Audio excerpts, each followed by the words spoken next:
Very good evening to all of you. कैसे हैं आप लोग? I hope you guys are doing great और आशा करता हूं कि आप सभी का हाल काफी अच्छा होगा।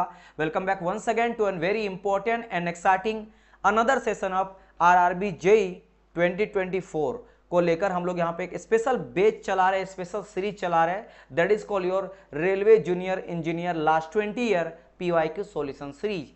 और इस लास्ट 20 ईयर के पीवाईक्यू यानी previous year question solution series में हम लोग का अभी जो सब्जेक्ट चल रहा है मैकेनिकल का वो है प्रोडक्शन। बिकॉज मैकेनिकल में अगर बात करता हूं सबसे हाईली वेटेड जो सब्जेक्ट आप लोग का हो जाता है फॉर आरआरबी जे मैकेनिकल वो होता है प्रोडक्शन। सो हम लोग प्रोडक्शन को भी डील कर रहे हैं। प्रोडक्शन में भी 3 पार्ट में डिवाइड आपका है, एक आपका मशीनिंग है, वेल्डिंग है और ग्राइंडिंग वाला पार्ट है। सो अभी फिलहाल हम लोग टारगेट किए मशीनिंग को। सो सबसे पहले हम लोग यहाँ पे मशीनिंग के सारे क्वेश्चन को 1 बाय 1 करके डील करते हुए चल रहे, which is the highly weighted subject of mechanical engineering, right. So चलिए क्लास को स्टार्ट करते हैं। और अगर मैं बात करता हूँ कि सर अगर मैं आरआरबी जेई है ना, आरआरबी जे मैकेनिकल का बात करता हूँ तो मशीनिंग में कौन कौन सा क्या क्या चीजें पढ़ना है, कौन कौन सा टॉपिक पढ़ना है, क्या उसके अकॉर्डिंग आप बता रहे? बिल्कुल उसी के अकॉर्डिंग हम लोग चल रहे हैं अभी तक। अगर मैं बात करता हूं सो पहला टॉपिक हम लोग का था यहाँ पे क्या, working principle of lathe, type of lathe, engine lathe, construction detail and specification. इसको हम लोग कंप्लीटली डिटेल में डिस्कशन कर चुके हैं, सारे क्वेश्चन लास्ट 20 ईयर का। उसके बाद सेकंड जो आप लोग का टॉपिक है that is called your nomenclature of single point cutting tool, tool geometry, tool signature, function and tool angle. ये जो सेकंड टॉपिक है इसी टॉपिक को फिलहाल हम लोग डिस्कस कर रहे हैं, जिसको मैं रेड से घेर देता हूं। इस टॉपिक को फिलहाल अभी हम लोग डिस्कस कर रहे हैं। आज भी हम लोग इसी इस टॉपिक भी क्लियर हो चुका बाय द वे, ये टॉपिक भी क्लियर हो चुका। आज हम लोग चलेंगे थर्ड टॉपिक की ओर। एक सेकंड में चेक कर लेता हूं क्या कोई और क्वेश्चन बचा हुआ नहीं। क्लियर हम लोग का ये भी टॉपिक हो चुका है ना, ये भी टॉपिक हम लोग क्लियर कर चुके हैं। सो सर आज हम लोग क्या पढ़ेंगे? आज हम लोग डिस्कस करेंगे थर्ड आपका टॉपिक। और थर्ड टॉपिक को कौन सा है? यहां पे आ जाता है मेरा जनरल एंड स्पेशल ऑपरेशन। जितने भी स्पेशल ऑपरेशन हम लोग करते हैं लेथ मशीन में, जैसे हो गया टर्निंग, फेसिंग, टेपर टर्निंग है ना, thread cutting, knurling, forming, drilling, boring, reaming, keyway cutting, ये सब जो है आज हम लोग स्टार्ट करेंगे। तो आज बेसिकली हम लोग इस थर्ड वाले टॉपिक को स्टार्ट करने जा रहे हैं। इससे रिलेटेड हम लोग लास्ट 20 ईयर का क्वेश्चन को डिस्कशन करेंगे। तो चलिए क्लास को स्टार्ट करते हैं डिले ना करते हुए। और ये क्वेश्चन क्या कह रहा है इसको आप ध्यान दीजिएगा।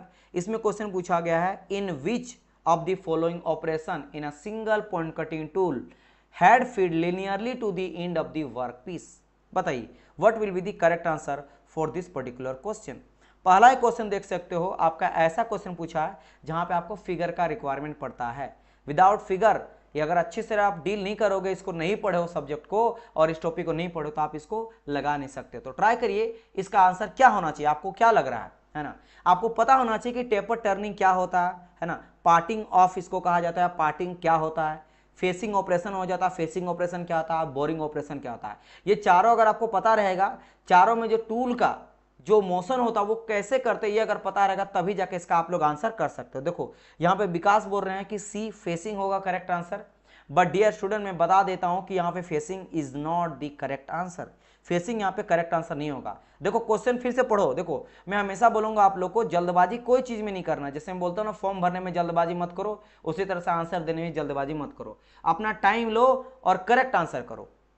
क्वेश्चन कहा गया है, क्या कहा गया, in which of the following operation, कौन सा ऐसा ऑपरेशन है लेथ मशीन में है ना जिसको हम लोग सिंगल पॉइंट कटिंग टूल के हेल्प से करते हैं है ना। सो कहा गया है कि जो उसका टूल हेड है इफ फीड हम लोग linearly to the end of the workpiece, linearly हम लोग वहां पे फीड करते हैं, देते हैं वर्कपीस पे लिनियरली हम लोग टूल को फीड करा जाता है। सो क्या होता है, तो चलिए डिटेल में डिस्कशन करते हैं। चलो वेरी नाइस।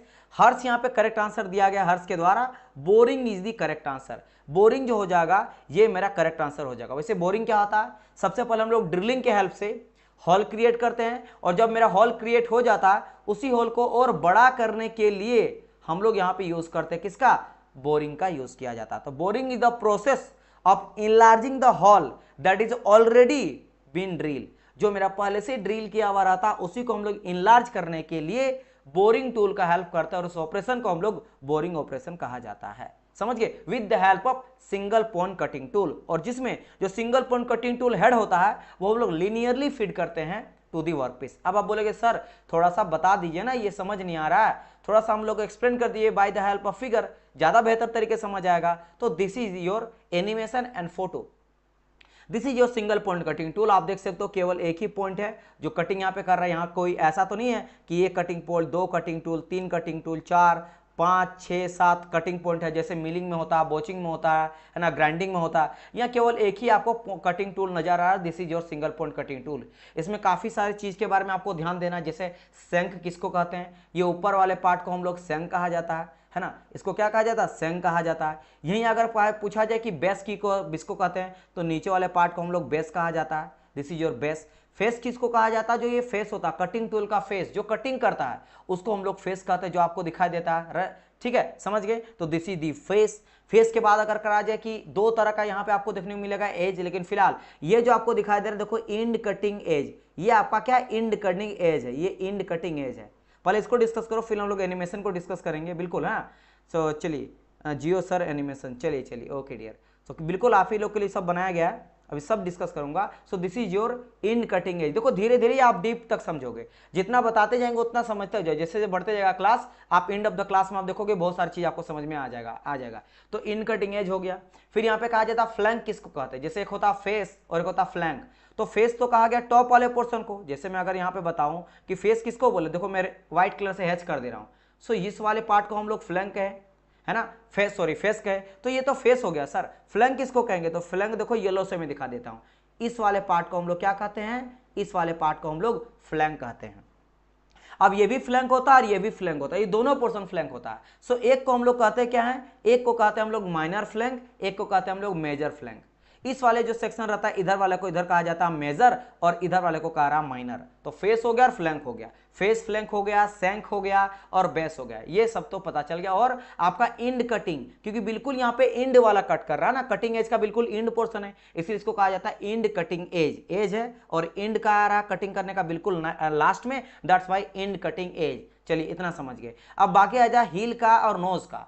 नोज जैसे हम लोग का नाक कैसे ऐसे मुड़ा हुआ है, सिमिलरली देखोगे जो नोज कह रहा है ना, वो कुछ इस वाले पार्ट को होगा। देखो मैं रेड कलर से आपको दिखा दे रहा हूं, ये पूरा पार्ट को नोज कहा जाता है। इस नोज मतलब क्या है कि यहाँ पे कुछ ऐसा नहीं रहता, ऐसा नहीं रहता, इसको थोड़ा ऐसा घुमा दिया गया, थोड़ा सा ऐसा कर्व करके घुमा दिया गया। This is your nose. अब आ जाता हील, लड़की लोग सैंडल पहनती, हील आपको पता है। सो ये वाला पोर्शन जो होता है, नीचे वाला पोर्शन, इसको कहा जाता है मेरा हील, हील कहा जाता है, राइट। अब यहाँ पे देखो, एक हम लोग बात किए थे किसके बारे में सर, इंड कटिंग एज के बारे में। यहाँ पे एक साइड कटिंग एज भी रहता है। जैसे सर इंड क्यों, क्योंकि सर यहाँ पे इंड हो गया ना, ये वाला पोर्शन को हम लोग इंड कहेंगे, केवल इसका यहां से लेकर यहां तक हम लोग इंड कहेंगे। फिर सर साइड कटिंग इसको कहेंगे, देखो व्हाइट कलर से दिखा दे रहा हूं, इधर वाले को कहेंगे साइड, क्योंकि है तो दोनों कटिंग एज ही है, लेकिन एक हो गया इंड वाला पोर्शन, एक हो गया साइड का, जो साइड से दिखाई देगा। तो this is your side cutting edge. देखो यहाँ पे लिख दिया गया है, this is your side cutting edge और this is your end cutting edge. समझ गए। फिर से देखो, इस सब चीज को देखो आपको समझना डिटेल में, टाइम जितना लो। मैं सिंपल सा बोलूंगा, देखो दो तरह के बच्चे होते हैं, एक वो होते हैं जिनको जॉब निकालना, सच में जॉब निकालना है, और जिनको बस फालतू का, मतलब उनको ये लगता है कि हलवा है ना, जॉब नहीं, हलवा बस मिल जाएगा। नहीं, ऐसा नहीं होता, आपको चीजों को समझना पड़ेगा। अब यहां से बहुत क्वेश्चन बनता है, इसलिए और एक बार देख लो। सर ऊपर वाले को हम लोग सैंक बोल दिए, सैंक, ठीक है, बॉडी नहीं सैंक कहा जाता है, सैंक हो गया। नीचे वाले को सर बेस बोल दिए, ठीक है सर। ऊपर वाला जो यार सर कटिंग जो एज है, इसको फेस कहते हैं, और फ्लैंक, ये सामने वाले को हम लोग माइनर फ्लैंक, इसको मेजर फ्लैंक। सर ये जो है ये मेरा नोज हो जाता है, नीचे वाला पार्ट मेरा हील हो जाता है। और कटिंग एज में भी बात करेंगे, सो इधर वाले को कहते हैं इंड और इधर वाले को हम लोग कहते हैं साइड। क्लियर, चलो बढ़िया, ये क्लियर हो गया। नाउ अब बात करते हैं सर, यहाँ जो आपने कहा कि आंसर यहाँ इसका बोरिंग होगा, बोरिंग का एनिमेशन कुछ देख सकते हो ऐसे। सबसे पहला पार्ट में देखो एनिमेशन में क्या दिखा रहा है, यहाँ पे ड्रिलिंग हो रहा है, यहाँ पे क्या हो रहा है, ड्रिलिंग हो रहा है, पहले ड्रिलिंग किया गया।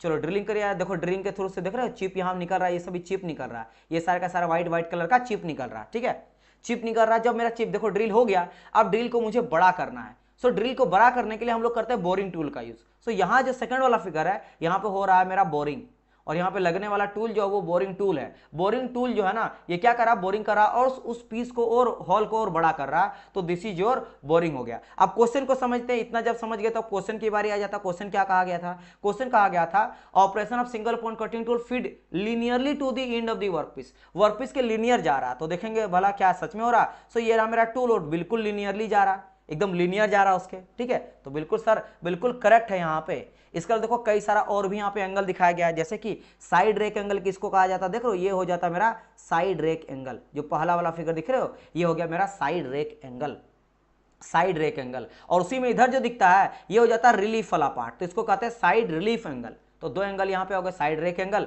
Side relief angle.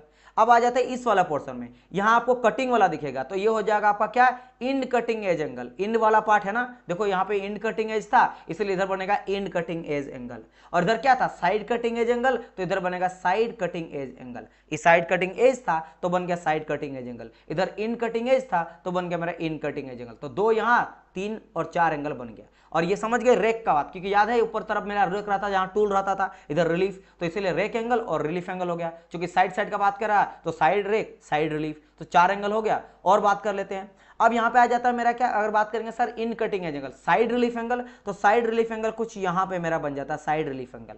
और इधर का बात करा जाए सो ये हो जाएगा मेरा क्या, दैट इज कॉल्ड, ये पूरा का पूरा आ जाता है मेरा, एक आ जाता है रेक एंगल, इन रेक एंगल, और एक साइड एंगल, और लास्ट में मेरा हो जाता है नोज रेडियस। तो देख सकते हो यहाँ पे एंगल आपका 1 हो गया, 2 हो गया, 3 हो गया, 4 हो गया, है ना, 5 हो गया, 6 हो गया, और 7वां एक नोज रेडियस। तो यही तो 7 पैरामीटर के बारे में पढ़ते हैं सिंगल पॉइंट कटिंग टूल का, जो 7 पैरामीटर है वो सब है। यहाँ सेम वही चीज है, फेस को कहा दिया गया, ये शंख हम लोग इसको बोल देते थे, इसको नोज बोल देते थे, इन दोनों को फ्लैंक, एक मेजर एक माइनर और मेजर आ जाता था, और ये मेरा हील हो जाता था। सेम वही कहानी है। तो चीजों को मैं इतना बारी आपको बताऊंगा ताकि आपको रटा जाए। चलिए बढ़ते हैं नेक्स्ट क्वेश्चन की ओर।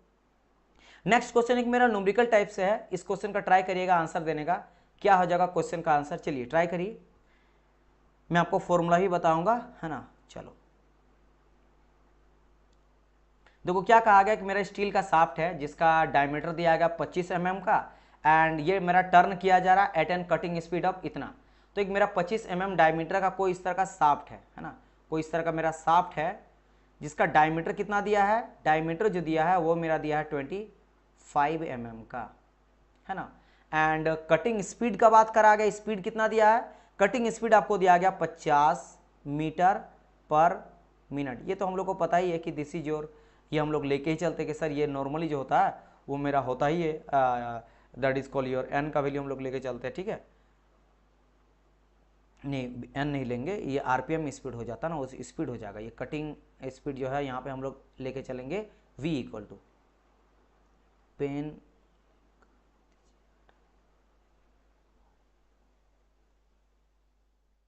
ठीक है, ये हो गया। सो ये दो चीज दिया, फाइंड दी आरपीएम, वही एन यहाँ पे फाइंड आउट करने बोला, एन यहाँ पे फाइंड आउट करने बोला। अब देखो क्या होता है फॉर्मूला, जो कटिंग स्पीड हम लोग निकालते हैं ना, v equal to cutting speed, ये हो जाता है मेरा, याद रखना 2, है ना, पाई एन डी अपॉन 60 करते हैं आरपीएस के अकॉर्डिंग, लेकिन यहाँ पे मिनट में निकालना है तो पाई एन डी ही केवल हो जाएगा। लेकिन याद रखना ये कब, जब हम लोग बात करेंगे मीटर पर मिनट में, मीटर पर सेकंड में हो जाएगा तो यहाँ पे डिवाइड कर देना पड़ेगा 60, लेकिन फिलहाल मीटर पर मिनट में, जब भी मिनट में रहेगा तो ओनली पाई डी एन आपको यूज करना, only pi D N. So ये हो जाएगा क्या, cutting speed equal to, so cutting speed का ये आपका फॉर्मूला हो जाता है। सो इस फॉर्मूले को आपको नोट डाउन करके रख लो, ये आपका काम यहाँ पे आ जाएगा। वेयर डी क्या है, डी आपका डाया है ना, डाया है, डाया किसका, डाया ऑफ दी शाफ्ट है, जिसको हम लोग को mm में ही लेना पड़ता है। और n क्या आ जाता है, n जैसे मैंने कहा ये मेरा क्या स्पीड है rpm में, है ना, rpm है ऑफ शाफ्ट, ठीक है। चलिए सो यहाँ पे अगर बात करेंगे तो मुझे क्या निकालना है, यहाँ पे n निकालना, तो n इक्वल टू क्या आ जाएगा, v upon pi into D, यही तो है। सो अगर मैं यहाँ पे वैल्यू पुट कर देता हूँ फटाक से, तो v के जगह में 50 वैल्यू पुट कर देंगे और पाई के जगह में पाई, और बस इसको आपका एक सेकंड ये मीटर में लूंगा ना मैं, बार यहाँ mm में कर दिया, ये मीटर में हो जाएगा डियर, ठीक है। जो मेरा कटिंग डाया शाफ्ट होगा वही मीटर में ही लेके चलेंगे। सो यहाँ पे चूंकि मेरा दिया यहाँ पे mm में, सो इसको अगर मैं मीटर में कन्वर्ट करता तो 0.25 आ जाएगा, है ना, ये मेरा मीटर में इतना आ जाएगा, इजंट इट, अच्छा 0.025, 1000 से करेंगे ना तो 0.025 आ जाएगा, तो क्या हो जाएगा यहाँ पे आ जाएगा 0.025। सो आंसर यहाँ पे क्या मिल जाएगा, ऑलमोस्ट मिल जाएगा यहाँ पे 636.62 के आसपास, यानी कि आप बोल सकते हो 63, चलो सो 7 बोल सकते, कोई दिक्कत नहीं है ना, ये आप बोल सकते हो, यानी डी यहाँ पे आंसर हो जाएगा। सर टाइमिंग पहले कर दिए क्या, हाँ डियर, अब टाइमिंग जो है आपका हो गया 9 बजे से कर दिया हूँ मैं। अब जो है मैं यही टाइमिंग आप लोग का रखूँगा, ठीक है। अब आप लोग का यही टाइमिंग चलेगा। बहुत सारे स्टूडेंट बोल रहे थे सर टाइमिंग थोड़ा पहले कर दीजिए, जिसकी वजह से लाइव नहीं आ पाता हूँ। सो जितने बच्चे लाइव आना चाहते हैं उसके लिए टाइमिंग करा गया, तो फटाफट इस बेसिस पे आप लोग यहाँ पे लाइक मार देना, है ना। वीडियो को लाइक आप लोग देखो, मेरे को कम से कम सीरियस स्टूडेंट 100 चाहिए ना। आप लोग 100 लाओ एटलीस्ट, मतलब बच्चे में मुझे हर एक वीडियो में 100 लाइक चाहिए। अगर 100 कम से कम 100 बच्चे तो पढ़ना ही चाहिए ना, 100 बच्चे कम से कम पढ़ना चाहिए। मैं यहाँ पे आप लोगों का कम से कम 3 से 4 बैच को सेक्रीफाइस करके आप लोगों के लिए सारा कंटेंट रेडी कर रहा हूँ, ये सब कर रहा हूँ। तो आप कम से कम थोड़ा लाओ, है ना। आप लोग लाइव भी आओ और मजा लगेगा क्लास में, आप लोग के लिए हर एक चीज़ तो कर ही रहे हैं। तो समझ गए इसका formula, cutting speed equal to, ध्यान रखना क्वेश्चन पूछा जाता। चलो भाई नेक्स्ट क्वेश्चन की ओर, इंटरेस्टिंग क्वेश्चन की ओर बढ़ते हैं, जहाँ पे यहाँ भी आप लोग को जरूरत पड़ता है थोड़ा फिगर वगैरह का, एनिमेशन वगैरह का, तो लाए हैं। ये क्वेश्चन क्या कहा गया है कि taper on a cylindrical surface, है ना, of a job can be produce in a lathe by which of the following method. यहाँ पे टेपर टर्निंग का बात करेगा। टेपर सिलेंड्रिकल कोई सरफेस है ना, कोई सिलेंड्रिकल सरफेस है, उसमें हम लोग टेपरिंग कर रहे हैं, टेपर ऑपरेशन कर रहे हैं लेथ मशीन के थ्रू। सो यहाँ पे किसके थ्रू वो हम लोग पा सकते हैं, है ना। कहा गया बाय द कॉम्बिनेशन फीड करके, या स्वेबलिंग ऑन द कंपाउंड रेस्ट करके, या फिर ऑफसेटिंग करके टेल स्टॉक का, किसके थ्रू से कर सकते हैं। बिल्कुल सही जवाब है, वेरी नाइस। हर्ष, सुमित, आप दोनों का डियर स्टूडेंट बिल्कुल करेक्ट जवाब है। Correct answer for this particular question will be your A number, all of the option.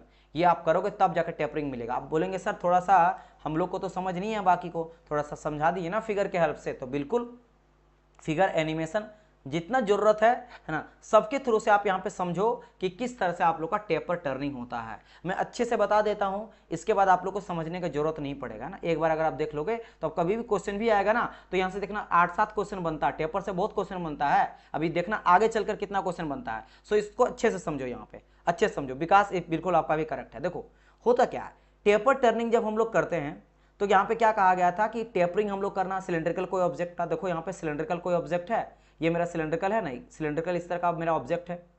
अब यहाँ पे मुझे टेपरिंग करना है, तो हम लोग को टूल को ऐसा करना पड़ेगा टेपर। देखो यहाँ से लेकर यहाँ तक का वर्कपीस को टेपरिंग करा गया है ना, टेपर टर्निंग करा गया है कि टर्न तो करना है लेकिन टेपर टर्निंग करना है। सो टेपर टर्निंग के लिए देखो सबसे पहले अगर बात करा जाए, यहाँ पे क्या कहा था, कॉम्बिनेशन फीड का।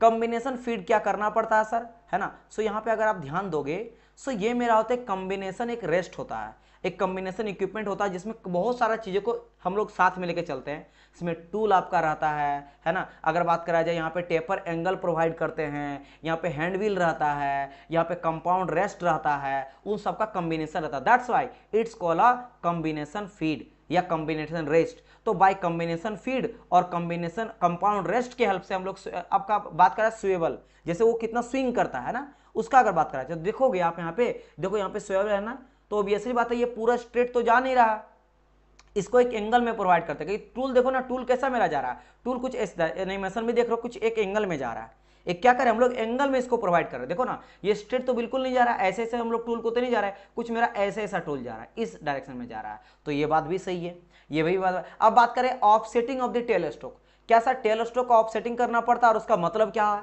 सो अगर आप ध्यान दोगे टेल स्ट्रोक कहाँ पे नजर आ रहा है, सेकंड वाला फिगर देखो, थर्ड वाला देखो यहाँ पे। आप बोलेंगे सर यहाँ पे नजर आ रहा है मेरा, देख सकते हो यहाँ पे मेरा हेड स्ट्रोक है और यहाँ मेरा टेल स्ट्रोक है। लेकिन आप अगर ध्यान दोगे कि दोनों क्या सेंटर लाइन दोनों का सेम है। सो देखो कि सेंटर लाइन जा रहा है, सेंटर लाइन जा रहा है, सेंटर लाइन तो कहीं और निकल गया सर।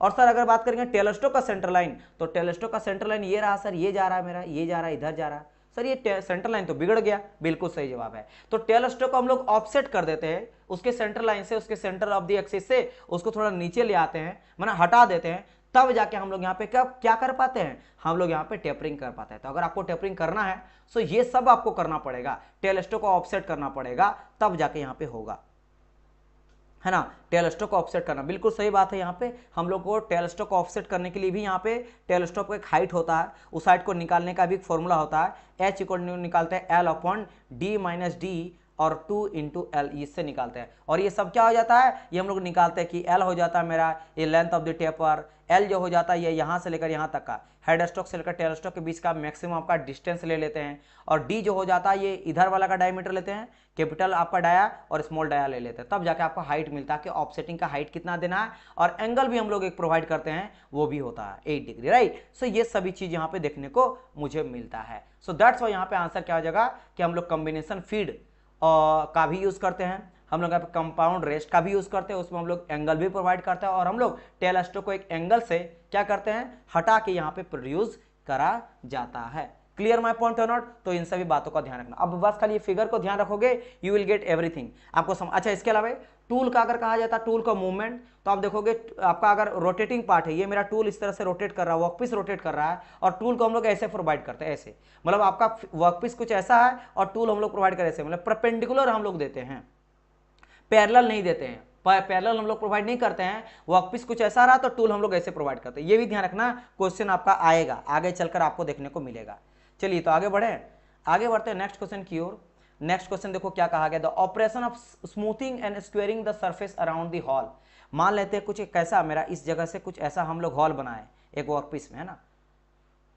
अब इस वर्कपीस में हॉल बना है, अब मुझे क्या करना है, इसको स्मूथिंग करना। मान लो यहाँ पे थोड़ा सा इस तरह उबड़ खाड़ आएगा, मान लो कटिंग जब आप ड्रिलिंग करोगे तो सरफेस थोड़ा खराब आएगा ऊपर में, इसको आपको क्या करता पूरा आपका स्मूथिंग करना है, एकदम चिकना सरफेस बनाना है।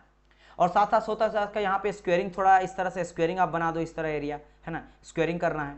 सो इसके लिए एक टूल आता है, एक ऑपरेशन होता है, उस ऑपरेशन को क्या कहा जाता है, काउंटर सिंकिंग या स्पॉट फेसिंग या काउंटर बोरिंग या आपका ट्रिपनिंग, है ना। ट्रिपनिंग भी एक तरह का हम लोग वेल्डिंग कर बोरिंग कर ड्रिलिंग करते हैं, ड्रिलिंग करते हैं, ट्रिपनिंग में आगे चलकर समझाऊंगा इसके बारे में भी।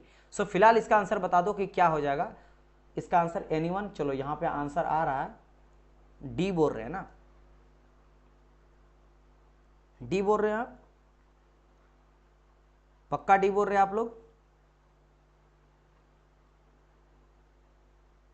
और ये क्यों करते हैं हम लोग, स्मूथनिंग क्यों करते हैं, ताकि उसके ऊपर जो नट डाला जाए, बोल्ट डाला जाए, है ना, बोल्ट डालने के बाद नट लगेगा तो अच्छी तरह से वो लॉक कर सके, है ना, अच्छी तरह से लॉक हो सके, अंदर जाए, रुके ना, इसके लिए करते हैं। तो याद रखना ये मेरा होता है स्पॉट फेसिंग। क्या होता है, स्पॉट फेसिंग होता है। सर क्या होता है स्पॉट फेसिंग, उसके बारे में थोड़ा बता दो। तो देखो यहाँ पे ड्रिलिंग कई तरह, क्योंकि हम लोग ड्रिल ही तो कर रहे हैं, ड्रिल करने के बाद जो आपका वर्कपीस खराब हो जाता है, ऊपर का बर वगैरह आ जाता है, मेटल का पीस आ जाता है, उसको हटाने के लिए हम लोग करते हैं यहाँ पे स्मूथिंग और स्क्वेयरिंग करते हैं। तो ड्रिलिंग ही ऑपरेशन कई तरह का होता है। अब ड्रिलिंग में देख लेते हैं, जैसे कि आ जाता है यहाँ पे क्या, जैसे हो जाता है मेरा रिमिंग, है ना, रिमिंग आ जाता है, रिमिंग में आपको पता है हम लोग बड़ा करते हैं। फिर एक आ जाता है मेरा टेपिंग, टेपिंग में थ्रेड वगैरह बनाते हैं, दूसरा नंबर। यहाँ पे जाता है मेरा काउंटर बोरिंग, है ना, काउंटर बोरिंग करते हैं और उसको बड़ा करा जाता है तब। एक आ जाता है मेरा काउंटर सिंकिंग आ जाता है, एक मेरा सेंटर ड्रिलिंग आ जाता है, और एक आ जाता है स्पॉट फेसिंग। तो मुझे कहाँ फोकस करना है, इसके अलावा यहाँ पे ड्रिलिंग और बोरिंग यहाँ पे दे दिया गया है ना, ड्रिलिंग बोरिंग। सो ये आप देख रहे हो, this is your spot facing, ये हो जाता है मेरा स्पॉट फेसिंग। यहाँ देख सकते हो मेरा क्या है, स्पॉट फेसिंग। तो स्पॉट फेसिंग में क्या होता है, ये देख रहे हो ऊपर में आपका क्या स्क्वेयरिंग जैसा पोर्शन थोड़ा बना हुआ ना, कुछ ऐसा आपको देखने को मिल रहा है, ऐसे और ऐसे देखने को मिल रहा है। तो स्क्वेयरिंग पोर्शन यहाँ पे बना रहा है और साथ ही साथ सरफेस को मेरा क्या करता है, स्मूथ करता है। सो ये मेरा कहलाता है आपका स्पॉट फेसिंग टूल, और ये ऑपरेशन को कहते हैं हम लोग spot facing, right. So this is the correct answer, spot facing. तो स्पॉट फेसिंग यहाँ पे करेक्ट आंसर हो जाएगा। बाकी सबके बारे में क्वेश्चन आएगा, हम लोग डिटेल में डिस्कस करेंगे ना। आप बिल्कुल बने रहो, आप बिल्कुल टेंशन ना लो, ईच एंड एवरीथिंग सब कुछ बनाएंगे। सर ट्रेपनिंग में सरकमफेरेंस से large amount of material remove करते हैं, अभी डिस्कस करेंगे, अभी उसका भी देखोगे। देखो अभी आगे मैं चलकर दिखाता हूँ, देखो है ना, यहाँ पे आपका ट्रेपनिंग के बारे में भी देख रहे हो, यहाँ पे है, ये देख रहे हो, ये दिस इज जो ट्रेपनिंग कहते हैं हम लोग, है ठीक है। सो उसके बारे में डिस्कस करेंगे। फिलहाल अभी हम लोग आते हैं back to our topic. Okay, so ये हो गया यहाँ पे। चलो आगे बढ़ते, एक साथ में ज़्यादा चीज़ें नहीं बताता हूँ, जो दिया गया है टॉपिक उसके ऊपर बताता हूँ, क्योंकि सबके ऊपर डिस्कस करेंगे ही, सबके ऊपर कुछ ना कुछ क्वेश्चन बना ही आपके ईयर में, ठीक है, प्रीवियस ईयर में। सो आपका बन जाएगा। चलिए फिर से यहाँ एक क्वेश्चन है, क्या यहाँ पे कहा गया भाई, डायमीटर दिया है, हैजरी इतना टीथ, ओके, ऑपरेशन कटिंग फिर इतना with the tapping, the feed per tooth. अच्छा, फीड के बारे में बात करा गया है कि फीड यहाँ पे कितना हो जाएगा, फीड यहाँ पे कितना हो जाएगा, यह आपसे पूछा गया है।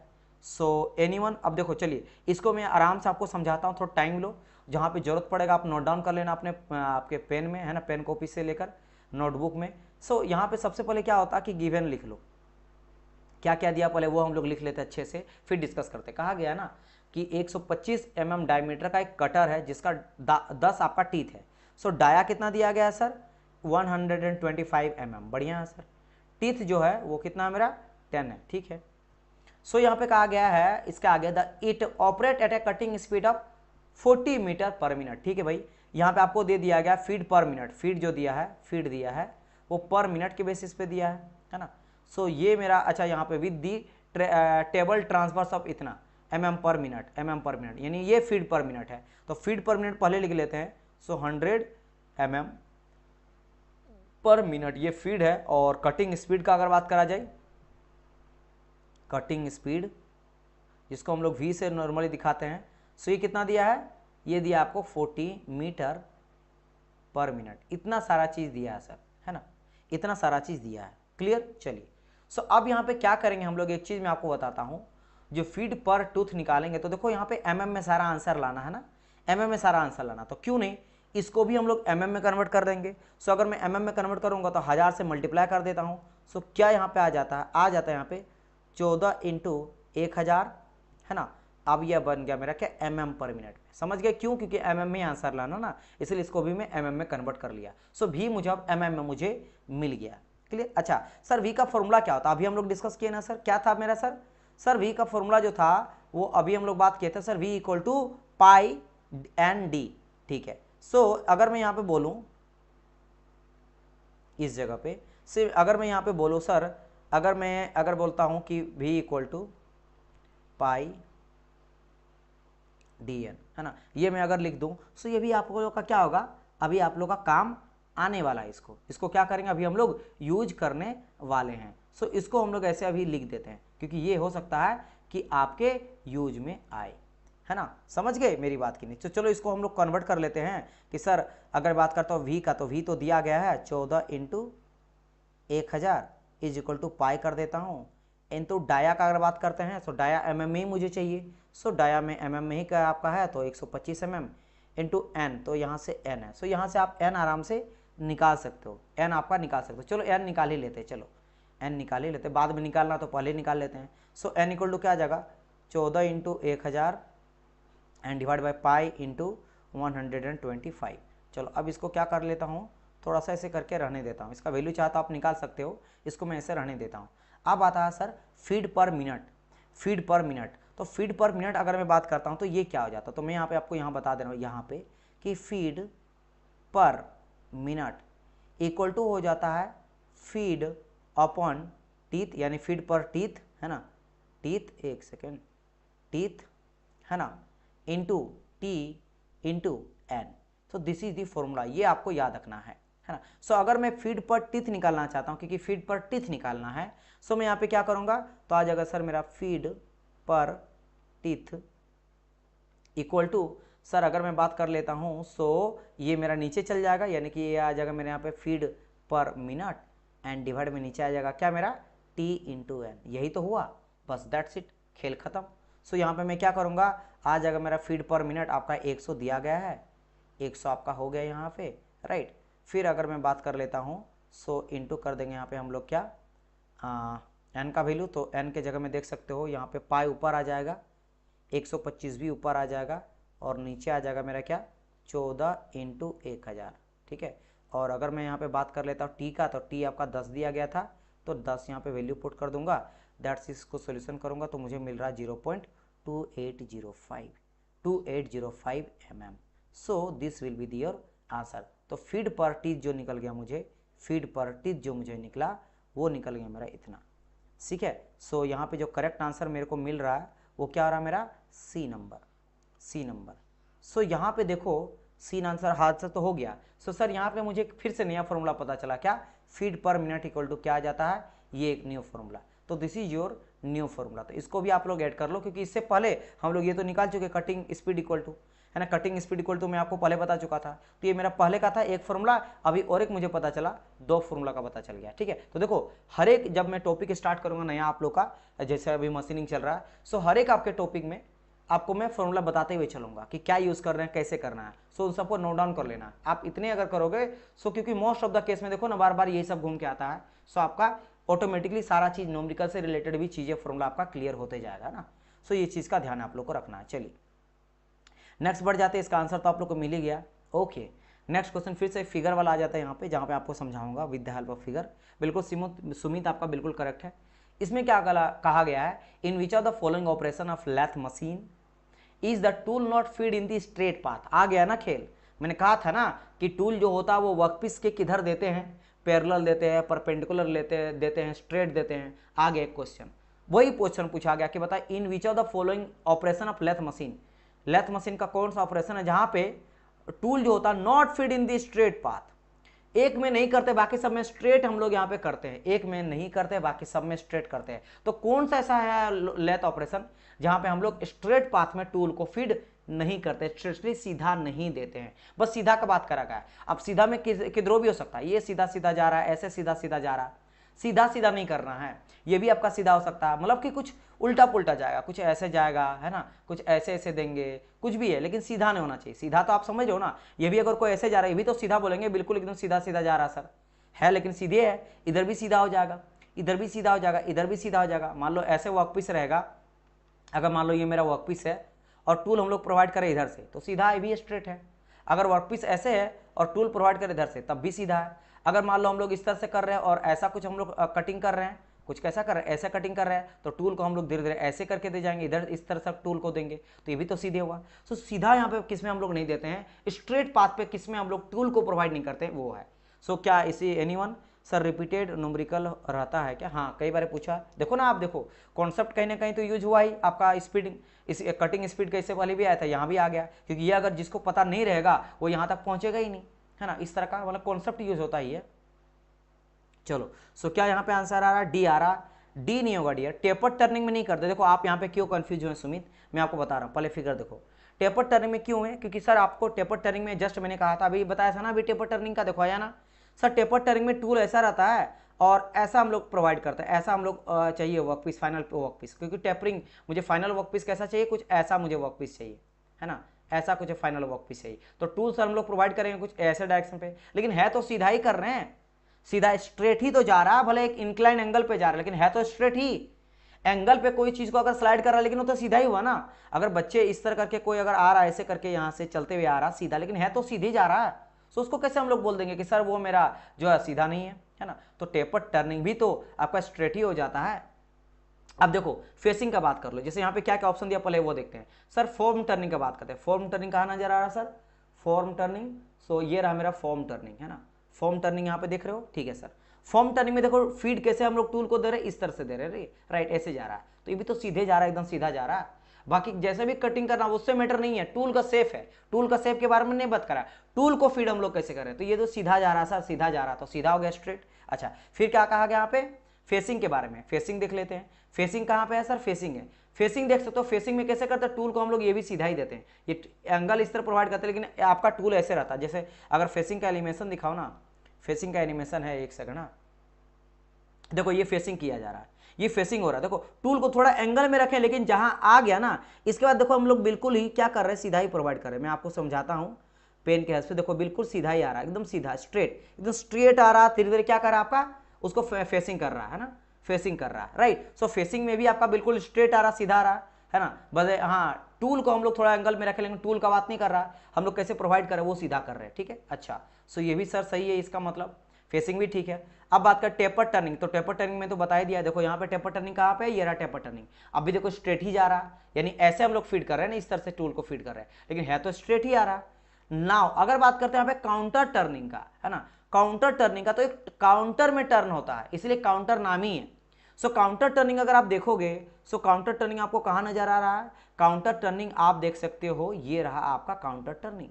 यहाँ देख रहे हो फीड कैसे किया जाता है, फीड आपका कुछ ऐसे टूल का ऐसे आया, वेव जैसा वैसे आया, ऐसे इस तरह से टूल पहले ऐसे आया, ऐसे वेव की तरह होता है। सो यहाँ पे आपका सीधा कर ही नहीं सकते हो, समझ गए, इंक्लाइन भी सीधा नहीं कर रहे, वेव कर रहे हैं, तो दैट्स वाई यहाँ पे काउंटर टर्निंग यहाँ पे करेक्ट जो है वो आंसर हो जाएगा। क्या हो जाएगा, काउंटर टर्निंग यहाँ पे करेक्ट आंसर हो जाएगा। समझ आया मेरी बात की नहीं, है ना। और मैं काउंटर काउंटर होगा, है ना, काउंटर, मैं काउंटर भले बोल रहा हूं लेकिन काउंटर होता है, समझ रहे हैं।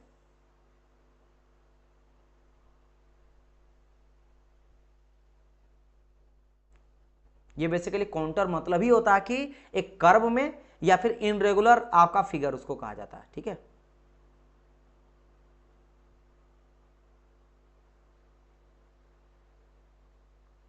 क्लियर हुआ कि नहीं,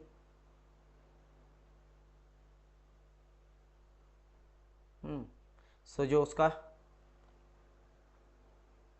कंट्री टर्निंग एक बार बता दीजिए। अच्छा, काउंटर टर्निंग एक बार आपको बता दूं तो काउंटर टर्निंग में क्या करते हैं, फीड जो है ना, फीड हम लोग देखो, हम लोग को जब इस तरह का चीज़ें बनाना, मान लो मुझे कुछ आपका वर्कपीस ऐसा है, लेकिन मुझे फाइनल जो प्रोडक्ट चाहिए वो कुछ ऐसा चाहिए, ऐसा चीज चाहिए, है ना, ऐसा कुछ फाइनल प्रोडक्ट चाहिए। सो यहाँ पे मुझे फाइनल प्रोडक्ट कैसा चाहिए कुछ, अगर मैं यहाँ पे हटा दूँ इसको, सो मेरे को फाइनल प्रोडक्ट चाहिए ऐसा। सो यानी कि इसके लिए हम लोग क्या करते हैं, टूल जो हम लोग प्रोवाइड करते हैं, टूल हम लोग प्रोवाइड करेंगे इस डायरेक्शन में करेंगे, लेकिन टूल जाएगा कुछ ऐसे जाएगा, फिर ऊपर चल जाएगा, फिर नीचे आ जाएगा, है ना। सो अब इसके बारे में थोड़ा जान लेते हैं। आप बोले कि सर बता दीजिए, तो देखो यहाँ पे फेसिंग पहले जान लो, फेसिंग क्या हो जाता है। फेसिंग तो कहा गया कि turning operation use the reducing the length, हम लोग, है ना, हम लोग लेंथ को क्या करते हैं, रिड्यूस करते हैं, है ना, of the component is called a face turning operation. तो फेस टर्निंग के हेल्प से हम लोग यहाँ पे क्या करते हैं, लेंथ को कम करते हैं, लेंथ को कम करते हैं। मान लो लेंथ पहले इतना बड़ा था तो हम लोग कम करके क्या कर दिए, छोटा कर दिए, केवल इतना ही रखें, इतना लेंथ कर दिए, इतना लेंथ को हम लोग कट के हटा दिए, इसको कहते हैं facing. Is mostly use in the finishing the edge, edge को फिनिश करने के लिए, आर्म होल को, हैम को, ओपनिंग को फिनिशिंग करने के लिए। They are also use widely in all saving like the quad, ठीक है, ठीक है, space facing is image of the, ठीक है, इतना काफ़ी, ये ज़्यादा डिटेल जाने की जरूरत नहीं, ये सेम चीज़ को कहा गया है। इसमें देखो वर्कपीस यहाँ पे मेरा है, चक के में टूल को पकड़ते हैं, है ना, वर्कपीस को पकड़ते हैं और फिर यहाँ पे फेसिंग करते हैं with the help of single point cutting tool, जहाँ पे मेरा जो आपका टूल पोस्ट है वहाँ पे मेरा टूल लगा रहता है। अगर मैं बात करता हूँ फॉर्म टूल के बारे में, है ना, फॉर्म टर्निंग के बारे में, फॉर्म टर्निंग क्या होता है, it is a method of taper turning, ये भी एक टेपर टर्निंग का प्रोसेस ही है, जैसे टेपर टर्निंग करते हैं, फॉर्म टर्निंग भी एक तरह का टेपर टर्निंग है, इन विच, है ना, broad nose tool having a straight cutting edge is set on the curve.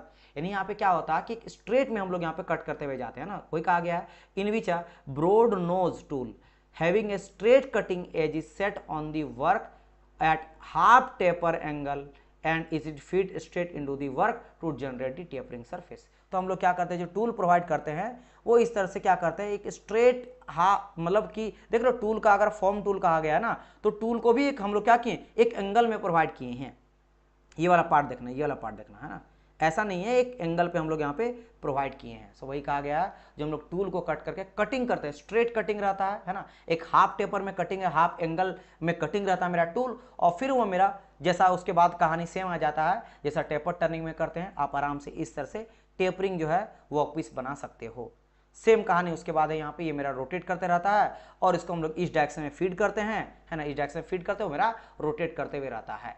समझ गए, चलिए। और आप बात करते हैं टेपर टर्निंग के बारे में। सर अगर टेपर टर्निंग ये भी कर रहा तो अंतर क्या है, यहाँ टूल का देखो, टूल बिल्कुल आपका इस तरह से देखने को मिलेगा, है ना, दोनों सबसे एंगल रहता है, यानी कि the taper operation use to produce the taper on the cylindrical component is called taper turning operation. So दोनों में अंतर समझ गए। टूल को भी हम लोग क्या करते हैं, टूल को भी हम लोग स्ट्रेट कटिंग करते हैं, एक एंगल में प्रोवाइड करते हैं, फिर हम लोग फीड करते हैं, ठीक है, और पूरा का पूरा पार्ट जो होता है, एक पार्ट वो जाके कहीं ना कहीं इससे टच होता है, जबकि यहाँ पे पॉइंट जाके टच हो रहा है। So this is your taper turning. So ये वाला चीज आप लोग को समझ गए होंगे, समझ गए, चलिए। मैंने तो बता ना दिया डियर, इस तरह का शेप प्रोड्यूस करने के लिए हम लोग क्या करते हैं, कटिंग टूल लेते हैं। यहाँ पे देखो वर्कपीस मेरा रोटेट करता है, ये जान लो। कटिंग टूल जो होता है, कटिंग टूल का कैसा भी शेप रहेगा वो नहीं पूछेगा। कटिंग टूल को हम लोग एक वेब के फॉर्म में इसको प्रोड्यूस करते हैं, है ना, और इसमें हम लोग डिफरेंट डिफरेंट तरह का जो आर्ट एंड क्राफ्ट में यूज किया जाने वाला, या फिर not only art and craft, अगर हम लोग कोई इनरेगुलर शेप बना रहे हैं, कोई इनरेगुलर ऑब्जेक्ट बना रहे हैं, तब हम लोग यहाँ पे काउंटर टर्निंग का यूज करते हैं, है ना, जिसका हम लोग काउंटर टर्निंग मतलब बाहरी जो भाग है, बाहरी भाग को मुझे अलग शेप एंड साइज चाहिए, तब हम लोग यहाँ पे काउंटर टर्निंग करते हैं, समझ गए। चलिए नेक्स्ट क्वेश्चन की ओर मूव करा जाए, यहाँ पे नेक्स्ट क्वेश्चन की ओर मूव करा जाए। चलिए, क्या बात है, सारे बच्चे कहाँ गायब हो गए। देखो इस क्वेश्चन में क्या कहा गया है, try to answer this question. Question कहा गया है, in which of the following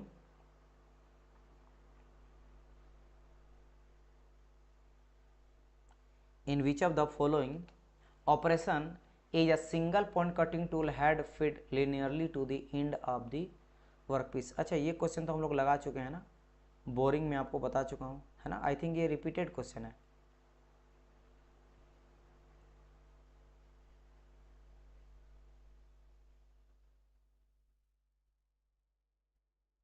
ये इस तरह का क्वेश्चन आया था ना,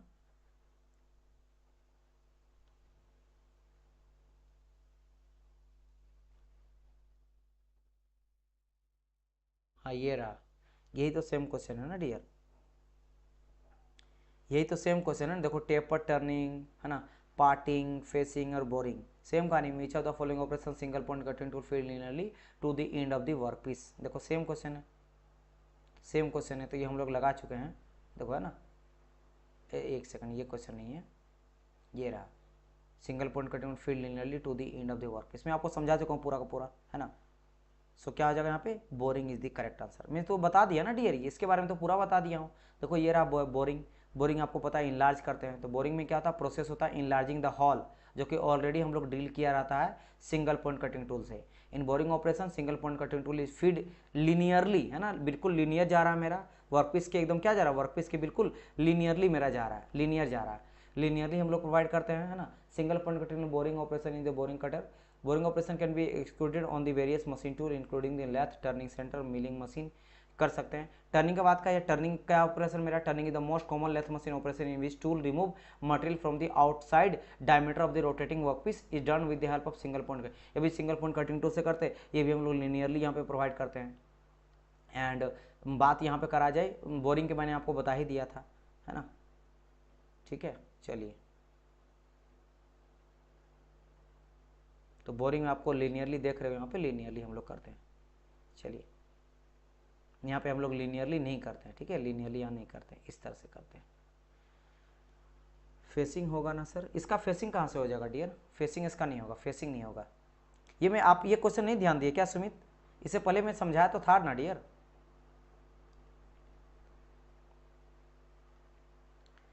फेसिंग में कैसे लीनियरली जाता है, फेसिंग में कैसे लीनियरली जाता है, फेसिंग में कैसे लीनियरली जाता है डियर। लीनियर मीन्स क्या हो जाता है, बताओ तो एक बार आप।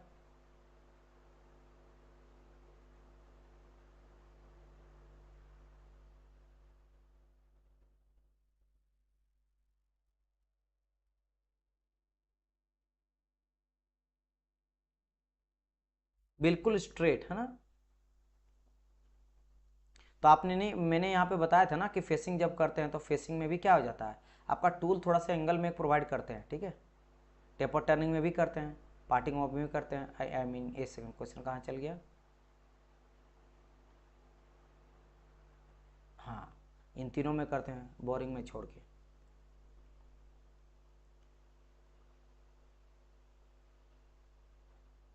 परपेंडिकुलर टू रोटेशन जाते हैं, सॉरी सर,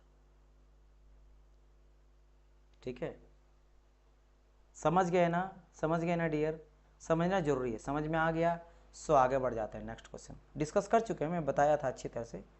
चलिए आगे बढ़, अरे एक सेकंड, कुछ क्वेश्चन यहाँ पे रोटेट हो रहा है, ऑल ऑफ दी ऑप्शन, ये भी मैं आपको करवा चुका हूँ स्टेप पर, हाँ ये भी हो चुका, स्पॉट फेसिंग।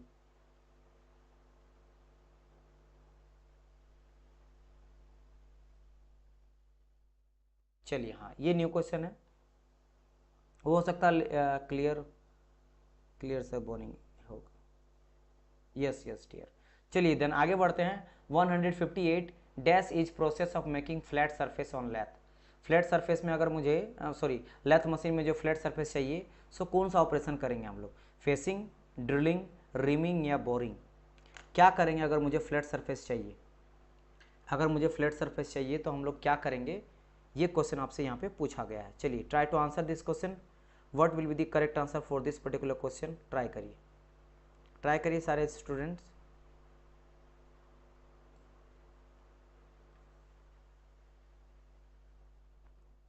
क्या हो जाएगा, इस क्वेश्चन का आंसर आप लोग को बताना है।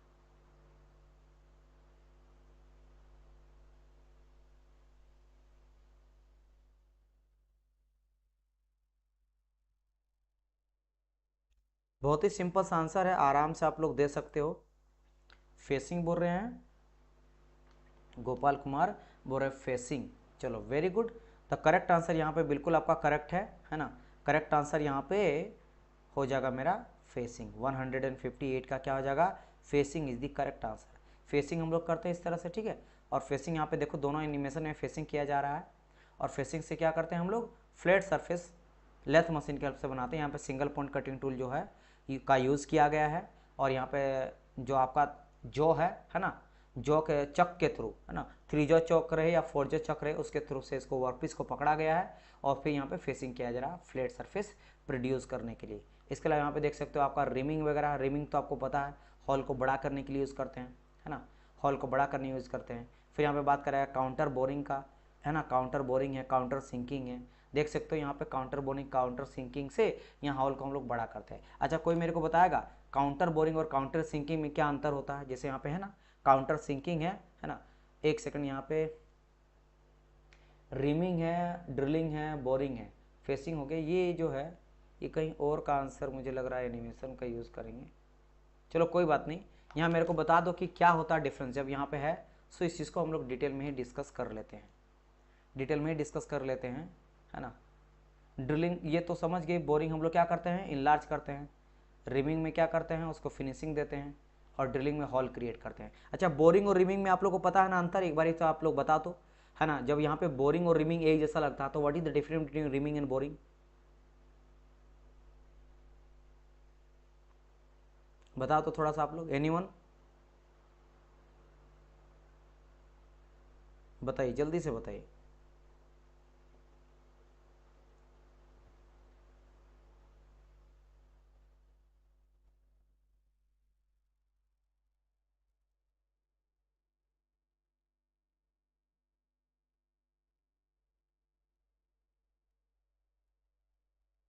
जल्दी से बताइए, what is the different between the reaming and counter sinking में फनल से बनता है। एक सेकंड, काउंटर सिंकिंग फनल से बनता है, ठीक है। हमें बात कर रहा, पहले इन दोनों का पहले बता दो, पहले इन दोनों का डिफरेंस आप लोग बताओ कि रिमिंग में और बोरिंग में क्या डिफरेंस होता है, what is different between than. देखता हूँ सर, रिमिंग में सरफेस फिनिश करते हैं, very good, very very good. जो रिमिंग होता है या बोरिंग कर देते हो, करने के बाद जैसे हॉल इतना बड़ा हो गया, इसको अगर आपको क्या करना, आउटर सरफेस में तो हल्का हल्का कटिंग करना, लेकिन फिनिशिंग देते हैं, है ना, फिनिश देते हैं, तब हम लोग यहाँ पे करते हैं। और बोरिंग में क्या करते हैं, इनलार्ज करते हैं हॉल को आफ्टर ड्रिलिंग। सो ये क्या है मेरा, आफ्टर ड्रिल के बाद, है ना, ड्रिलिंग के बाद अगर मुझे इनलार्ज करना है ना, इनलार्ज करना, तब यहाँ पे यूज करते हैं। वेरी गुड, वेरी गुड, बिल्कुल करेक्ट। नाउ अब थोड़ा बता दो कि काउंटर सिंकिंग क्या हो जाता है और काउंटर बोरिंग, इसका अंतर बता दो आप, है ना। What is the difference between counter boring and counter sinking?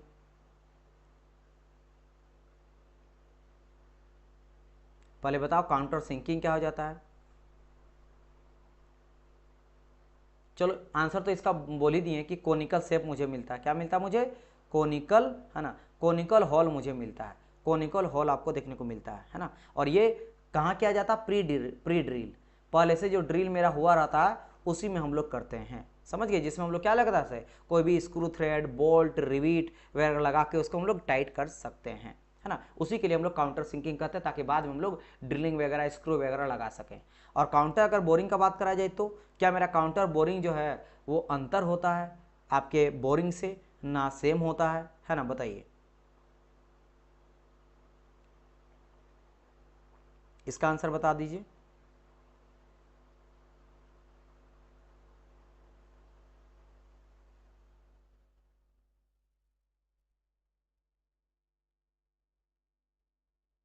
क्या मेरा, मैं सिंपल क्वेश्चन देखो क्या बोल रहा हूं, बोरिंग समझ गए, लेकिन काउंटर बोरिंग जो होता है क्या बोरिंग से अंतर है या सेम है? रिमिंग में लार्ज होता है सरफेस फिनिश, एक टेपर में लीनियर, ठीक है। काउंटर बोरिंग में सर्कुलर हो, तो क्या बोरिंग और काउंटर बोरिंग में कोई अंतर नहीं है? मैं आपको बता दूं, देखो जो बोरिंग होता हो तो आप समझ गए, ड्रिल करने के बाद हम लोग हॉल को बड़ा करने के लिए बोरिंग करते हैं।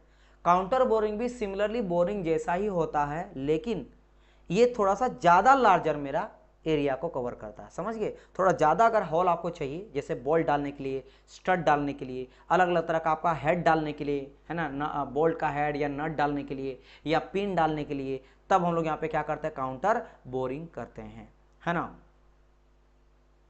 समझ गए।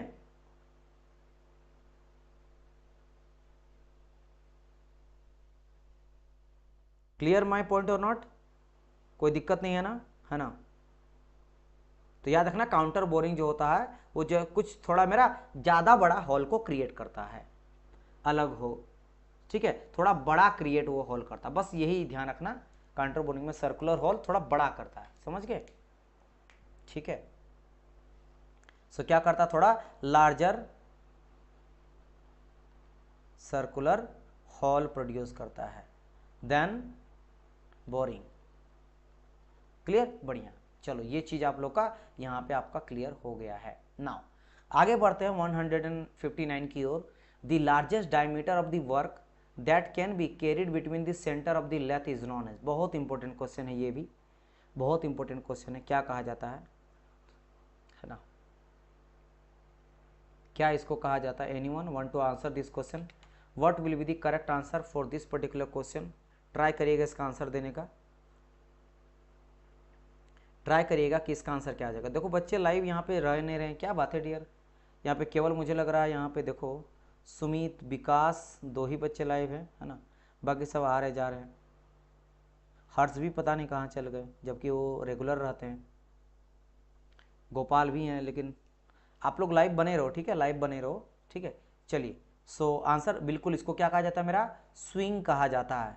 द करेक्ट आंसर क्या आ जाएगा मेरा? स्विंग हो जाएगा। देखो क्या होता है मेरा, अगर बात करेंगे स्विंग, स्विंग क्या होता है, जो मैं आपको यहाँ पहले फिगर दिखा लेता हूँ। ये देख रहे हो, ये देख रहे हो, ये मेरा क्या है? This is your head stock, this is your head stock, है ना, this is your head stock. ओहो, हेड स्टॉक है, और ये मेरा क्या आ रहा है? मेरा टेल स्टॉक हो जाता है। हेड स्टॉक है, tell stock. So the maximum distance between the centres जो है ना, उसको हम लोग बोल देते हैं, उसको नहीं बोलते स्विंग, पहले समझना मेरी बात, उसको हम लोग मैक्सिमम डिस्टेंस बोलते हैं। अब यहाँ पे जो मेरा रगा रहता है, क्रॉस स्लाइड रगा रहता है ना, क्रॉस स्लाइड रहता है, ये चीज हो गया। या फिर जो इसमें हम लोग कोई भी वर्कपीस को, कोई डायमीटर कितना बड़ा मेरा आगे पीछे जा पाएगा, swing over the cross slide, उसी को हम लोग कहते हैं क्या? उसी को कहा जाता है मेरा स्विंग। तो उस चीज को देखो क्या लिखा गया, दी, और अच्छी तरह समझने के लिए यहाँ पे लिखा गया the maximum diameter workpiece that can be turn on the lathe define as the swing on swing of the lathe. मतलब कि मैक्सिमम डायमीटर वर्कपीस, वर्कपीस का मैक्सिमम डायमीटर, जैसे देखो ये स्विंग, ये देखो इसका मैक्सिमम डायमीटर है। इस वाले फिगर में ध्यान दो, ये जो आपका फिगर है इसमें ध्यान दो, ये मैक्सिमम डायमीटर इसका दिया गया, तो मैक्सिमम डायमीटर है जो कि टर्न हो सकता है आपका लेथ में। सो ये यानी कि कहने का मतलब क्या है कि मेरा टूल जो है वो कहाँ से स्टार्ट करेगा? यहाँ से कटिंग करना, और ये मेरा स्विंग करते करते करते करते करते यहाँ तक आएगा, यहाँ तक आएगा। सो यही मेरा कहलाएगा स्विंग, यही क्या कहलाएगा मेरा? स्विंग कहलाएगा, है ना। तो some lathe include the features to increase the swing of the lathe. कुछ कुछ लेथ में स्विंग को हम लोग इंक्रीज भी कर सकते हैं।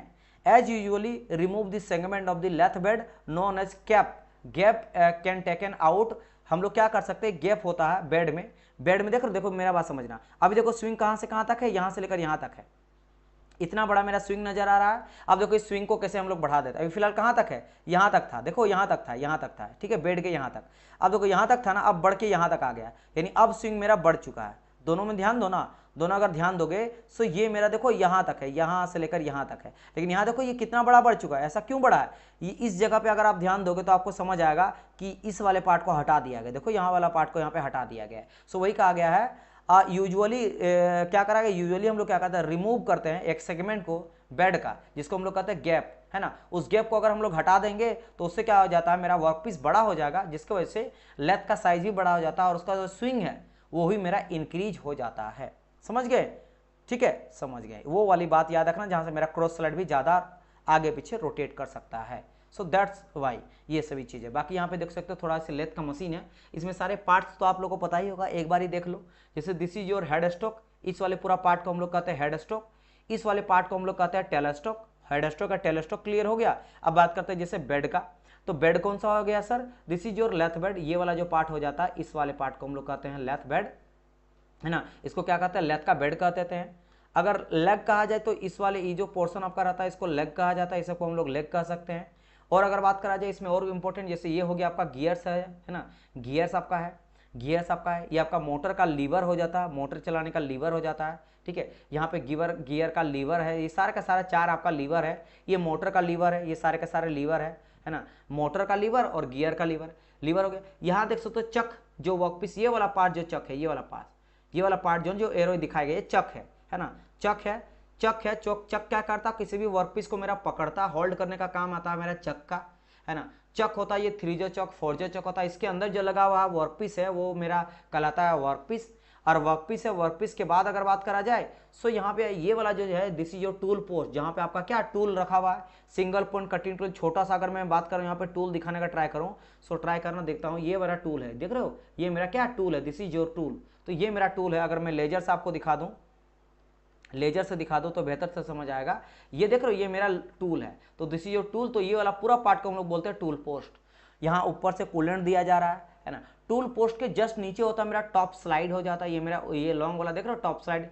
उसके जस्ट नीचे अगर बात करा जाए तो मेरा क्रॉस स्लाइड रहता है, ये मेरा क्रॉस स्लाइड रहता है। और उसके जस्ट नीचे मेरा क्या है, ये मेरा सैडल है, और सैडल के यहाँ पे मेरा सैडल का हैंडल दिया गया है। यहाँ दो तरह का रड आपको नजर आ रहा है। दो रड में से एक रड जो होता है उसको हम लोग बोलते क्या है, उस रड को कहा जाता है मेरा, एक हो जाता है मेरा पे लेड स्क्रू, जहाँ पे थ्रेड कटिंग है उसमें लेड स्क्रू होता है। उसके जस्ट नीचे उसको भी एक होता है मेरा रड, वो होता है फीड शाफ्ट रड, ठीक है। तो एक मेरा नीचे में जिसमें कोई थ्रेड कटिंग नहीं रहता, नीचे वाला वो मेरा फीड शाफ्ट है, उसके ऊपर में रहता है लेड स्क्रू, थ्रेड कटिंग में हेल्प आता है, ठीक है। ये हो गया चक हो गया, हेड स्टॉक है, लीवर हो गया है ना, क्रॉस स्लाइड हो गया, सैडल हो गया, ये इमरजेंसी स्टॉप हो, कभी कभार यूज करते हैं हम लोग, ठीक है।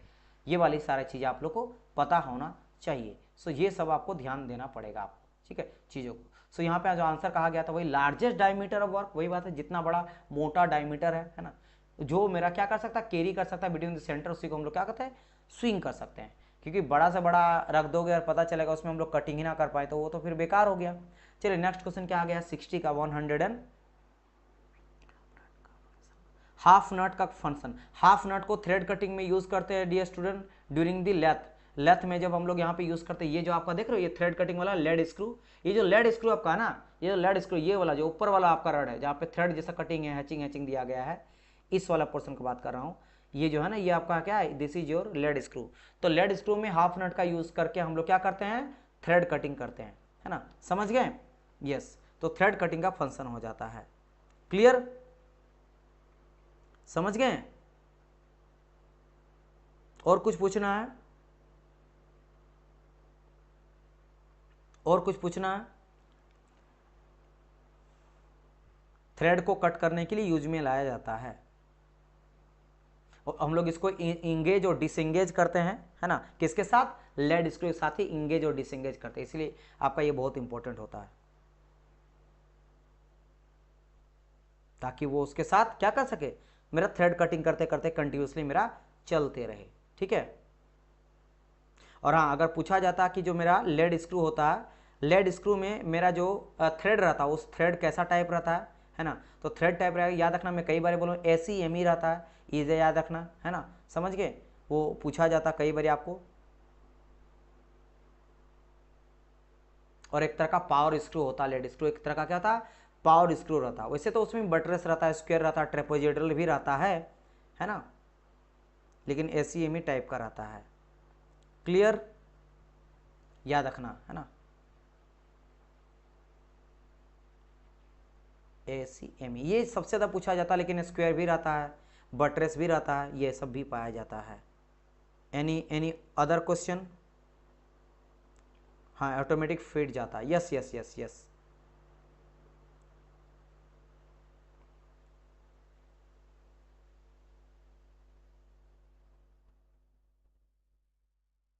ठीक, चलिए, हाँ हाँ 29, ठीक है। नेक्स्ट क्वेश्चन की मूव करते हैं, अब हम लोग आगे बढ़ते हैं, वेरी गुड। तो इस तरह से जितने स्टूडेंट हैं पार्टिसिपेट करो, कमेंट करो, उसका आंसर भी दो, ये सब आप जब लिखोगे है ना सब चीज़ को, तो वो आपको और रिवाइज होते जाएगा और याद होते जाएगा।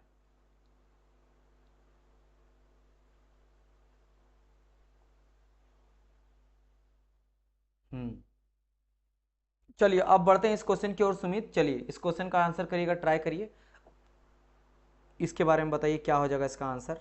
Try to answer this question. Question ये बोला गया है, in turning operation the feed could be double to increase the metal removal rate. ठीक है, टर्निंग ऑपरेशन में अगर फीड को डबल किया जा रहा है तो मेटल रिमूवल रेट यहाँ पे इंक्रीज हो रहा है। ठीक है, इंक्रीज करने के लिए डबल हम लोग फीड दे रहे हैं to keep the same level of surface finish. लेकिन वो चाह रहा है कि सरफेस फिनिश जो है वो उतना का उतना ही रहे, तो नोज रेडियस मेरा कितना होना चाहिए, हाफ हो जाएगा, डबल हो जाएगा, कीप चेंजिंग होगा, या फिर 4 टाइम कर देने से वो मेरा हो जाएगा। सो देखो इसके लिए मैंने आपको कई बार बोला था, एक फॉर्मूला का सरफेस रफनेस वाला बताया था ना, H इक्वल टू वही एफ स्क्वायर अपॉन 8R। हाँ, F square equal to 8R। इसी का हम लोग यूज़ करेंगे, जहाँ पे एफ जो है ये मेरा फीड हो जाता है, आर जो है ये मेरा नोज रेडियस है ना। याद रखना F H equal to F square upon 8R। और ये तो मैंने कहा आपको surface roughness, surface roughness. So इसको सरफेस रफनेस को नहीं बढ़ाना है ना, सेम रखना है। सो क्या हो जाएगा यहाँ पे, बिल्कुल सही जवाब है। यहाँ देखो ये क्या करा गया, ये कर क्या रहा मैं आपको समझाता हूँ। ये बोल रखा कि if the feed is double, है ना, इफ द फीड क्या कर रहा, फीड इज डबल, डबल कर रहा। देखो यहाँ पे फीड कुड भी डबल, अगर फीड को डबल कर दे रहे हैं तब का बात करा गया है, फीड को दुगना कर दे रहा हूँ। तो फीड जो यहाँ पे मिले रहा, मान लो F1 जो है वो रहने देता हूँ, ये मेरे F1 इसको मान लेते हैं जिसमें कोई चेंज नहीं है, इसका R1 सपोज कर लो था। लेकिन उसके बाद क्या हो रहा है, जो 2 वाला है, 2 वाला जो है उसको दुगना कर दे रहे हैं, यानी जो F1 अगर है तो इसको 2F1 कर दे रहे हैं। तो क्या जाएगा, 2F1 का होल स्क्वायर आ जाएगा, दुगना कर दे रहे हैं, है ना। और R का तो R ही रहेगा, ये मेरा ऑब्वियस बात है, चेंज यहाँ पे देखने मिलेगा। सो इसके बीच में आपको रिलेशन को स्टेब्लिश यहाँ पे करना है, स्टेब्लिश करना। तो क्या आ जाएगा यहाँ पे, 2 दूनी के 4 आ जाएगा और F1 का होल स्क्वायर आ जाएगा और 8R स्क्वायर यहाँ पे आ जाएगा। सो यहाँ पे आप देखोगे, सो R2 इक्वल टू जो मेरा निकल जाएगा डायरेक्ट, आप देखोगे सो यहाँ पे क्या आ जाएगा, 2R आ जाएगा। R2 equal to 4 into R1 यहाँ पे देखने को मिल जाएगा मुझे, है ना।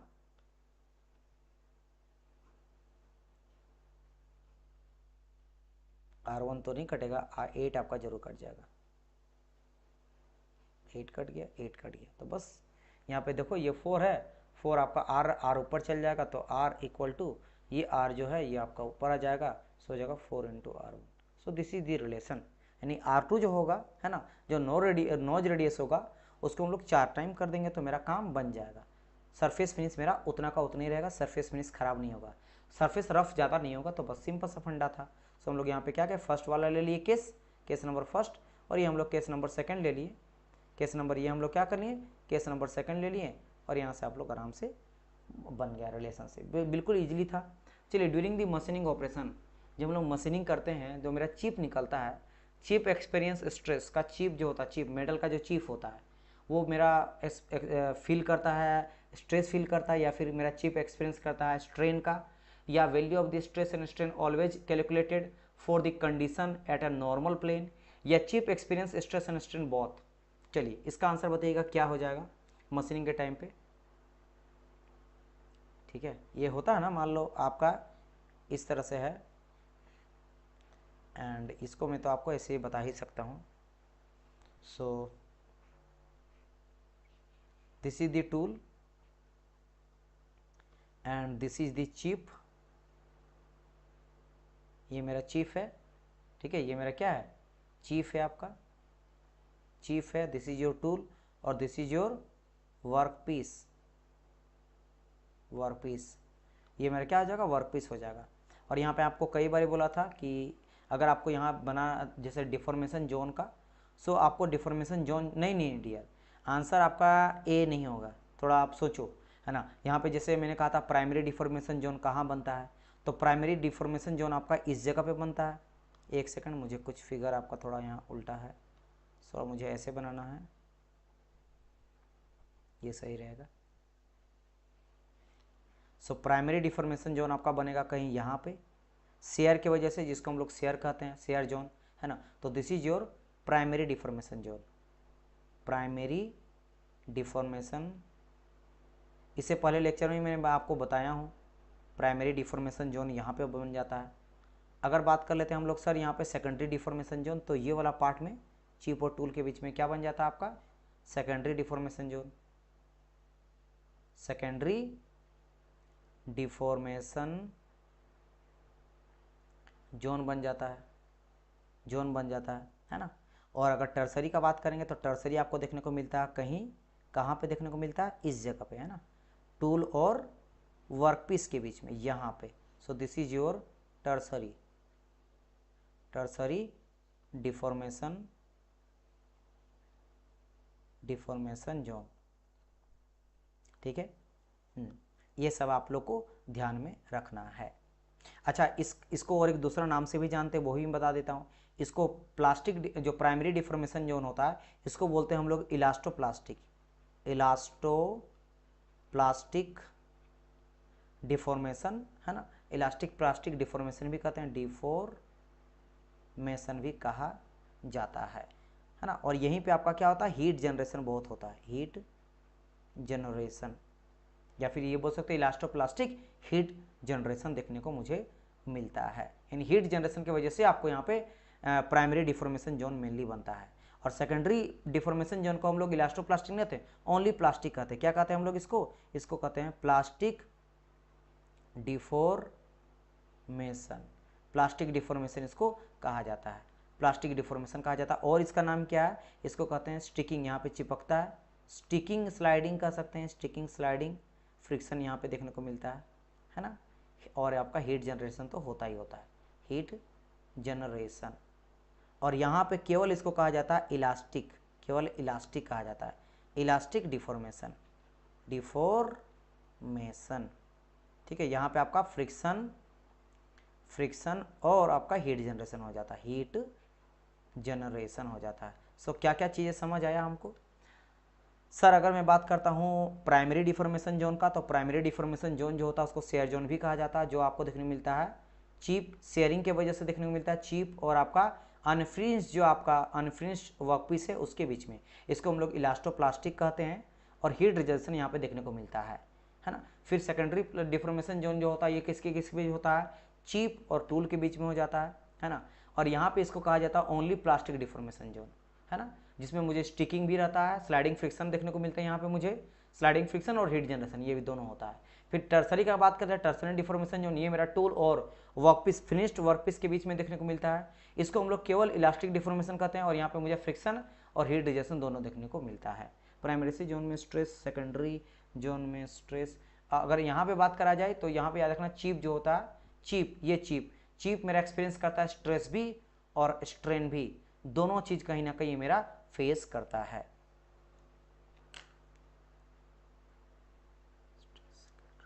प्राइमरी जोन में, ठीक है, स्ट्रेस, सेकेंडरी जोन में स्ट्रेस।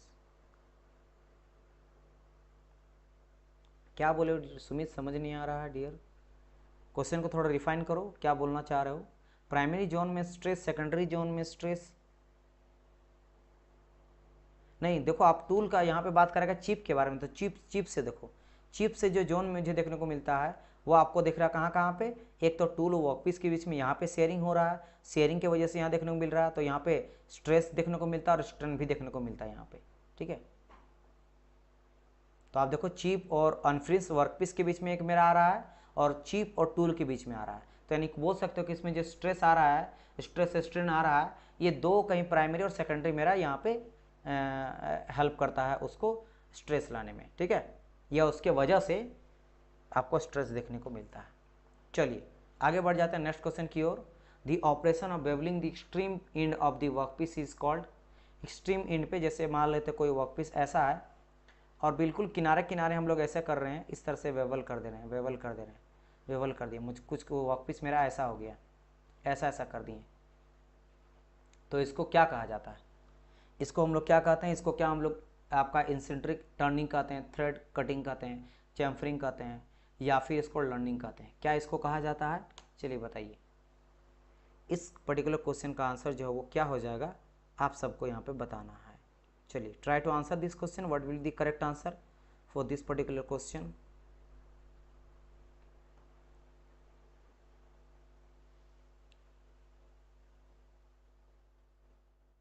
सो सिंपल, इसको हम लोग कहते हैं चैम्फरिंग। क्या कहा जाता है इसको हम लोग चैम्फरिंग कहते हैं, बिल्कुल करेक्ट है डियर। नेक्स्ट क्वेश्चन को रिमूव करते हैं, देख सकते हो ये मेरा चैम्फरिंग कर रहा है, ठीक है, ये हो गया चैम्फर, ये चैम्फर मेरा, this is your chamfering tool, ये मेरा चैम्फर टूल हो जाता है, ठीक है। फीड हम लोग करते हैं इस डायरेक्शन में करते हैं, स्ट्रेट फीड करते हैं, ठीक है, या बोल सकते हो वर्कपीस के परपेंडिकुलर फीड करते हैं, और ये हम लोग चैम्फरिंग कर रहे हैं, एंगल पे कट कर रहा है ना, इसी को चैम्फरिंग कहते हैं। और कुछ देख रहे हो फाइनल आपका प्रोडक्ट ऐसा ऐसा इधर आपका कट के ऐसा हो जा रहा है, राइट, तो ये चैम्फरिंग टूल हम लोग इस तरह से प्रोवाइड किया जाता है। चलिए नेक्स्ट क्वेश्चन को रिमूव करते हैं। हाँ, शार्प एज को रिमूव करने के लिए, बिल्कुल बिल्कुल बिल्कुल बिल्कुल। चलिए क्वेश्चन नंबर आ जाते हैं 163। इसमें कहा गया एक सिंगल पॉइंट कटिंग टूल है जो कि टर्निंग ऑपरेशन कर रहा है ना, with a cementite carbide and steel combination having Taylor exponent 0.25। अच्छा, आपको पता है कि सिंगल पॉइंट कटिंग टूल है ना, जो कि टेलर टूल लाइफ होता है ना, वी टी पे power n equal to constant. यहाँ पे जो मेरा एन होता है ये टूल मटेरियल पे डिपेंड करता है ना, कटिंग टूल मटेरियल पे और वर्कपीस में भी। सो यही कहा गया कि मेरा सिंगल पॉइंट कटिंग टूल जो है ना वो कार्बाइड टूल का एंड स्टील का कॉम्बिनेशन से बना है। तो टूल मटेरियल के कंपोनेंट एक्सपोनेंट पे डिपेंड करता है, तो वही कहा गया, वही एन का वैल्यू दिया है कितना 0.25। तो कहा गया अगर इसका कटिंग स्पीड हाफ कर देंगे तो टूल लाइफ क्या होगा। फिर वही कहानी है, आपको दोनों का इक्वेशन को यूज़ करना है, v1 t1 पे power n equal to v2 t2 पे पावर n। सो क्या करा गया यहाँ पे, क्या डबल किया, if the cutting speed is half. अच्छा, कटिंग स्पीड को मुझे हाफ कर देना, बढ़िया, कोई बात नहीं, कर देता हूँ मैं। सो यहाँ पे क्या करूँगा कि v1 t1, चलो n का वैल्यू क्या दिया गया, n का वैल्यू दिया 0.25, तो उसको वैल्यू पुट कर देते हैं 0.25 इज इक्वल टू हाफ कर देंगे कटिंग स्पीड, v2 का हाफ कर देंगे। v2 का हाफ मतलब बोले तो जितना पहले था उसका हाफ, यानी v1 का हाफ, यही तो करा गया है। और बाकी यहाँ पे t2 जैसा का तैसा था, 0.25 था बस। अब इसको आपको कैलकुलेट करके बताना है कि t2 इक्वल टू क्या आ जाएगा, है ना। तो कहा गया then tool life will be, यानी कि फाइनल जो टूल लाइफ तब जो है t2 इक्वल टू क्या मुझे मिल जाएगा, ये कैलकुलेट करना। तो देख लेता हूँ मैं। सो यहाँ पे मैं क्या करूँगा, एक काम करता, t1 t2 को एक साइड ले जाता हूँ। तो मैं करूँगा यहाँ पे एक काम करता हूँ ना, v1 को कट कर देता हूँ ना, v1 और v1 खत्म हो गया। सो दो एक काम करता, दो उधर ले जाता, तो 2 इक्वल टू क्या आ जाएगा, t2 अपॉन t1 पे पावर 0.5, यही तो आया, ठीक है, 0.25 आ गया, सॉरी 0.25 हो जाएगा, 0.25 आ जाएगा। सो नाउ अगर मैं यहाँ पे बात करता हूँ कि t2 upon t1 is equal to 0.25 उधर चल जाएगा। सो ये बन क्या जाएगा, 0.25 को क्या कर सकते हैं, आपको पता है कि 0.25 को अगर मैं इसको हटाऊंगा सो ये आ जाएगा मेरा यहाँ पे क्या 100 से कट करेंगे तो 4 आ जाएगा, राइट।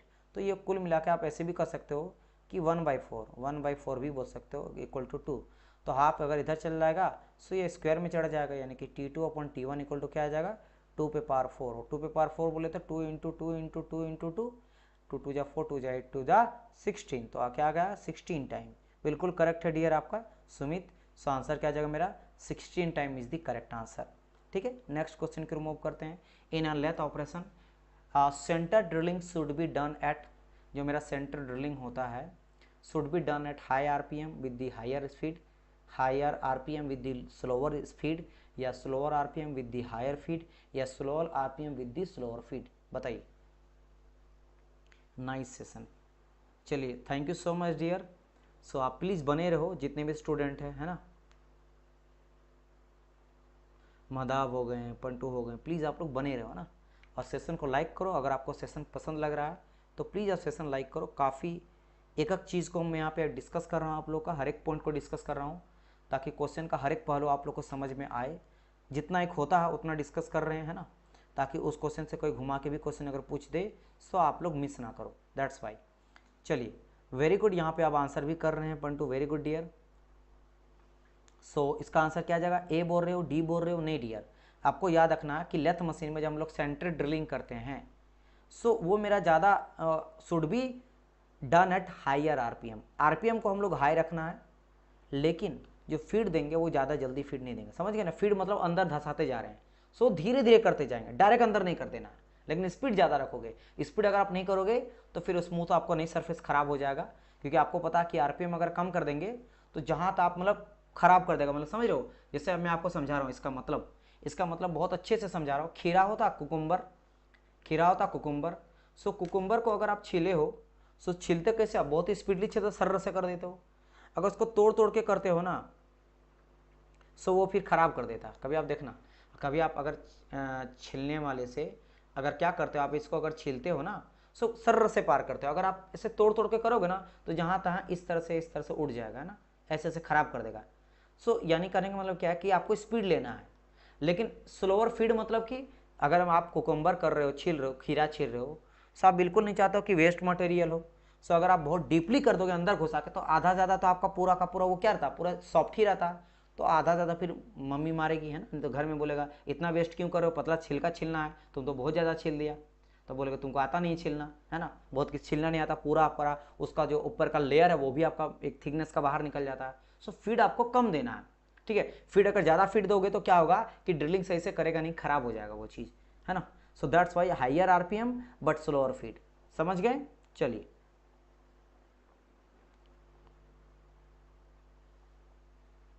ओके आगे बढ़ा जाए नेक्स्ट क्वेश्चन की ओर।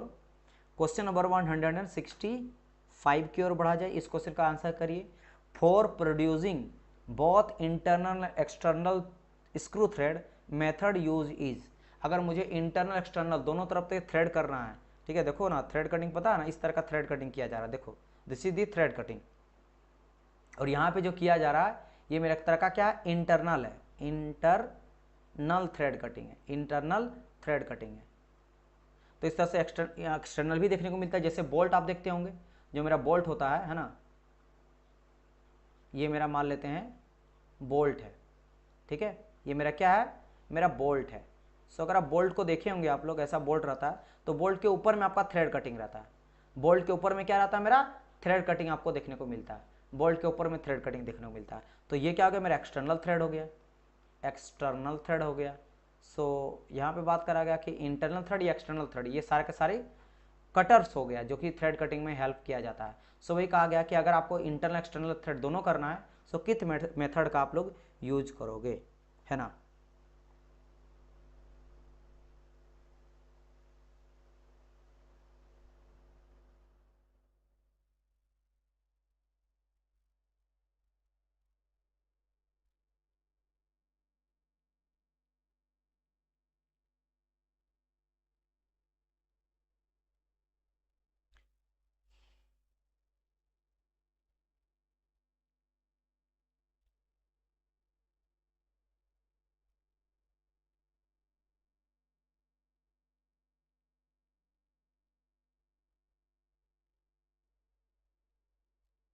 इसका आंसर बताइए। सो डियर इसका जो आंसर हो जाएगा वो हो जाएगा थ्रेड मिलिंग, है ना। क्या हो जाएगा मेरा, थ्रेड मिलिंग।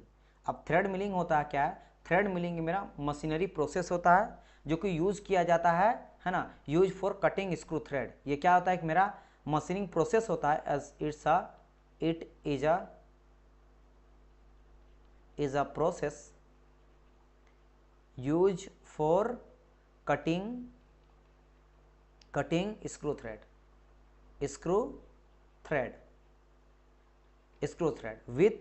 विथ ध्यान देना, विथ अ सिंगल फॉर्म और मल्टी फॉर्म कटिंग, है ना, मिलिंग कटर्स। सो आप यहाँ पे सिंगल रहे या मल्टी रहे दोनों का यूज कर सकते हो, है ना, मल्टी फॉर्म मिलिंग कटर, ठीक है, multi point cutting, multi form, मतलब देखो सिंगल भी यूज़ किया गया, अगर आप फिगर इसीलिए मैं लाया हूँ। सो देखो यहाँ पे मेरा सिंगल है ना, सिंगल फॉर्म है, सिंगल फॉर्म है, यहाँ भी देख सकते हो सिंगल है, लेकिन आप और एक आप देखना यहाँ पे देख सकते हो, एक सेकंड यहाँ पे देख सकते हो, ये मेरा मल्टी है ना, मल्टी पॉइंट यहाँ पे कई सारा नजर आ रहा है। सो यहाँ पे मल्टी भी हो सकता है और सिंगल पॉइंट कटिंग टूल भी देखने को मिल सकता है। क्लियर?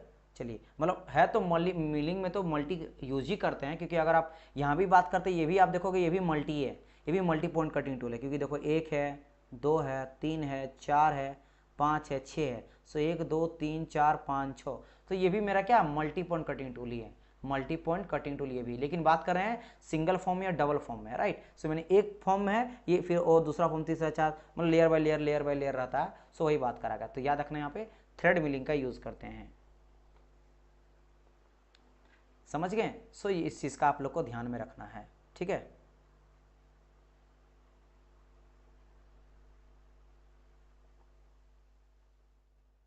हाँ, और इसका यूज जो है चाहे मेरा इंटरनल रहे या एक्सटर्नल रहे, दोनों तरह का थ्रेड कर सकते हैं। इससे हम लोग इंटरनल एंड एक्सटर्नल दोनों तरह का थ्रेड हम लोग कटिंग कर सकते हैं। हाँ, कभी कभार ये पूछा जाता है कि इस मेथड से हम लोग जो प्रोड्यूस करते हैं वो कितना लेंथ तक जो है ना हम लोग प्रोड्यूस कर सकते हैं थ्रेडिंग। सो आपका 15 से लेकर 75 mm तक का लेंथ, ठीक है।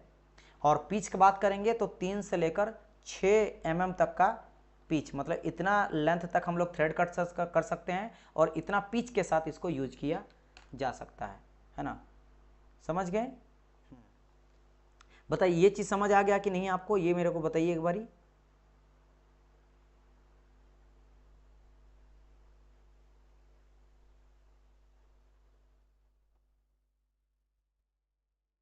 यहां तक समझ गए ना डियर? हाँ, यहाँ पे क्या पूछ रहे हैं कि थ्रेड टेपिंग के बारे में। थ्रेड टेपिंग आपको जानना क्या डियर?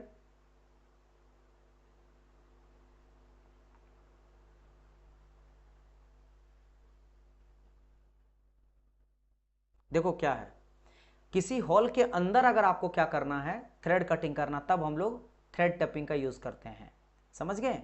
थ्रेड टेपिंग एक प्रोसेस होता है, वो भी मेरा कटिंग करता थ्रेड, लेकिन inside a hall, so that कोई भी बोल्ट हो गया, कैप स्क्रू हो गया, वो हम लोग थ्रेड में जाके फिट कर सके। और ये हम लोग कहीं भी कर सकते हैं, इंटरनल भी एक्सटर्नल भी, वो हॉल के अंदर करेगा। समझ गए?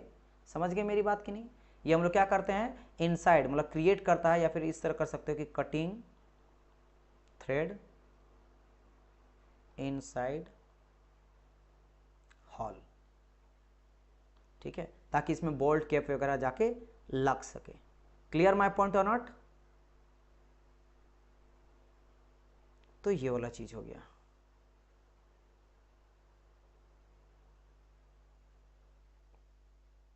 और कैप पकड़ने के लिए होता है उसको, ताकि मिली कटर को चलाया जा सके, इसीलिए।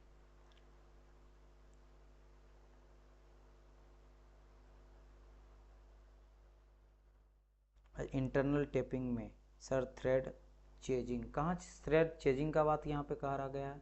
अच्छा, थ्रेड चेजिंग के बारे में। और क्या बोल रहे हो? डाई थ्रेडिंग भी बता दीजिए। ओके, ठीक है, डाई थ्रेडिंग आपको जानना है। देखो आप लोग क्या करो, जो भी आपको लग रहा है ना, जो भी आपको जानना है, मेरे को बस आप लोग कमेंट करते रहना, बताते रहना, मैं आप लोग को बताते भी रहूँगा। ठीक है, समझ आए?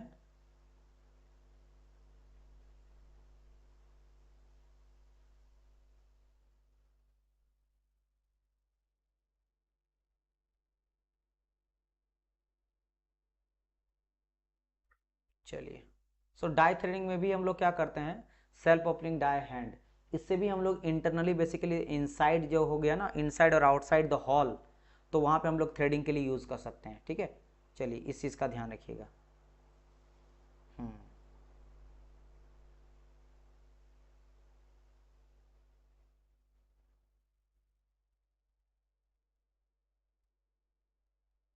चलिए, सो ये तो मिक्स रहता है, इसका यूज़ बहुत ना के बराबर करते हैं। एनीवन बताओ मेरे को, थ्रेड चेजिंग के बारे में क्या कोई पता है? थ्रेड चेजिंग क्या हो जाता है, बताइए। थ्रेड चेजिंग क्या हो जाता है, बताओ मेरे को।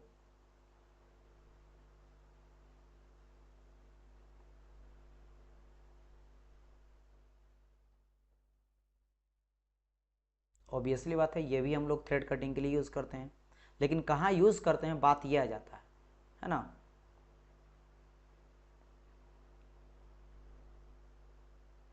ये मेरे को बता दो, नहीं पता है आपको? देखो क्या होता है कि मान लो कोई थ्रेड खराब हो गया, ठीक है, और किसी को मान लो थ्रेड खराब हो गया, तो उसको रिफाइन करना है, तब हम लोग यहाँ पे थ्रेड चेजिंग का यूज़ करते हैं। समझ गए? सो थ्रेड चेजिंग जो होता है, ये रिस्टोर करने के लिए या रिफ्रेश करने के लिए डैमेज थ्रेड को without harming the base metal, और बेस मेटल को भी हार्म नहीं करना, तो उसके लिए यूज़ करते हैं थ्रेड चेजिंग का। समझ गए थ्रेड चेजिंग के बारे में? ठीक है, तो ये हो गया आपका थ्रेड चेजिंग के बारे में। आपका थ्रेड चेजिंग इंपॉर्टेंट है, समझ गए कि मान लो थ्रेड आपका डैमेज हो गया है ना, या रिफ्रेश करना, सिंपल आप लिख सकते हैं यहाँ पे रीस्टोर और रिफ्रेश, रिफ्रेश डैमेज थ्रेड, है ना, without harming the work piece या फिर without harming the base metal, तब हम लोग यहाँ पे यूज़ करते हैं किसका, आपके थ्रेड चेजिंग का। हाँ, यही अगर बात करेंगे ये इसका थ्रेड डाई का, तो थ्रेड डाई क्या करता है, ये जब मेरा क्रिएट करता है ना न्यू, ये मेरा न्यू थ्रेड क्रिएट करता है, ये पुराना थ्रेड को नहीं कर सकता है। जब आपको नया बनाना रहता है तब जाके ये क्रिएट करेगा, है ना, हॉल के अंदर, याद रखना।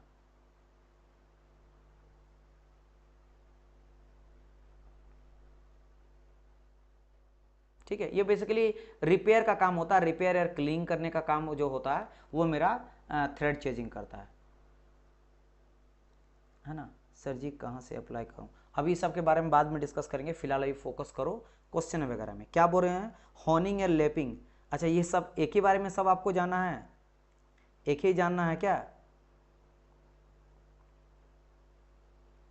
एक बार में सब जानोगे डियर तो अभी तो हम लोग को पढ़ना भी है ना। वो सब का सब मेटल वर्किंग प्रोसेस होता है जिससे हम लोग क्या करते हैं, रिमूव करते हैं small amount of material to create smooth and precision work finish, है ना। अगर ऊपर ऊपर लेयर हटाना है और बिल्कुल भी चिकना सरफेस बनाना है तब हम लोग यहाँ पे लेपिंग और होनिंग करते हैं, ठीक है। चलिए, बहुत ही हाईली ये कंट्रोल प्रोसेस इस सबको कहा जाता है, हाईली कंट्रोल प्रोसेस, मतलब बहुत चीज़ों का ध्यान रखा जाता है, ठीक है। समझ गए मेरी बात कि नहीं, है ना।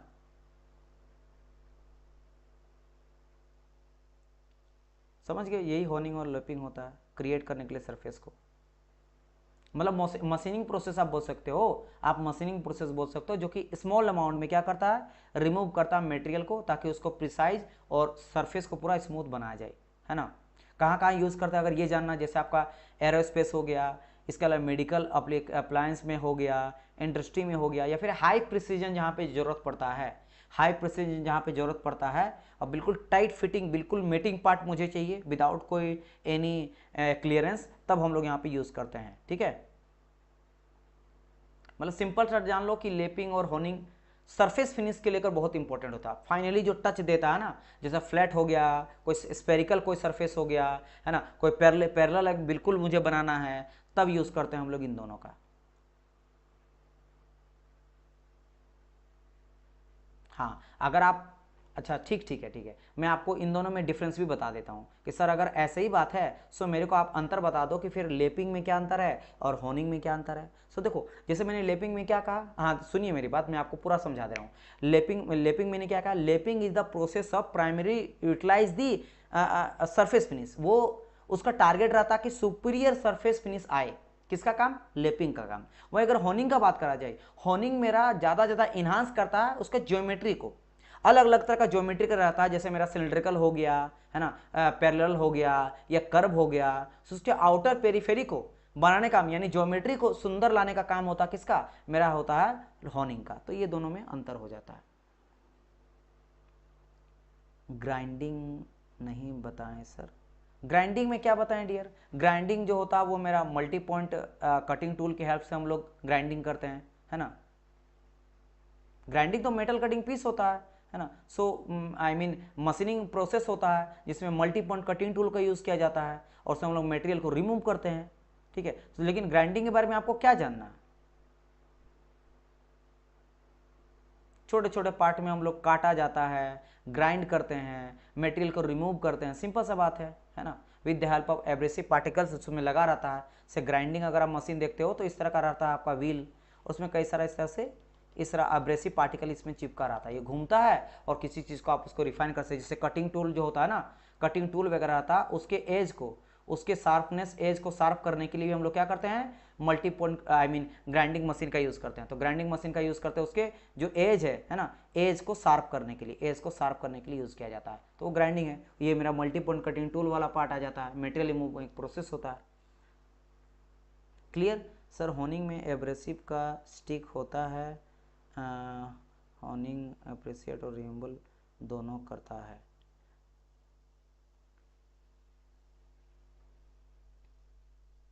हाँ डियर, ठीक है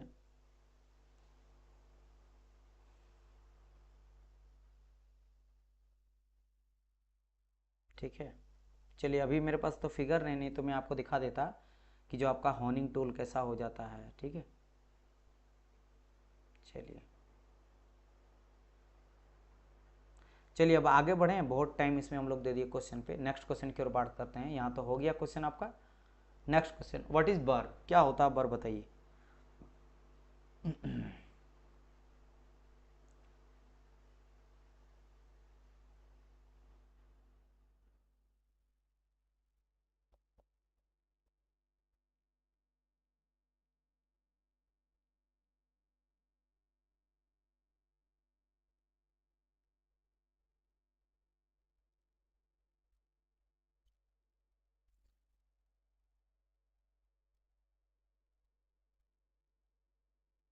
sharp edge remaining on the metal after cutting, stamping and machining, ये आप बोल रहे हो डियर, तो आप बिल्कुल सही बोल रहे हो, है ना, बिल्कुल सही बोल रहे हो।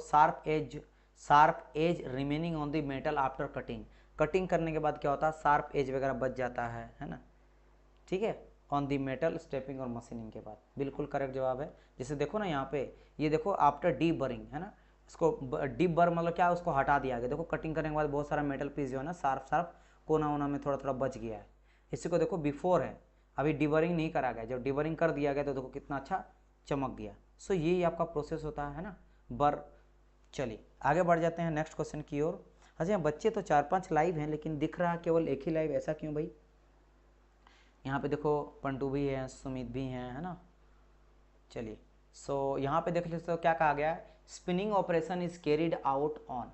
और हाँ अभी कोई भी फॉर्म अप्लाई मत करना, थोड़ा मैं आपको डिटेल में बहुत सारा चीज़ बताऊंगा जिसके ऊपर वीडियो लाऊंगा, देन आप लोग करना, सोच समझ के करना, उतना हड़बड़ा के कोई भी चीज़ नहीं करना है, ठीक है।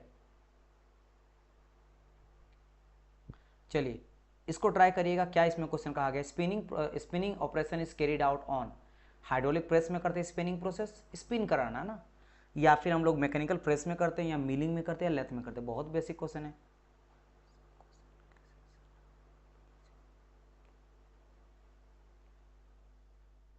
सर सिर्फ क्वेश्चन का सेशन है पेड बैच में?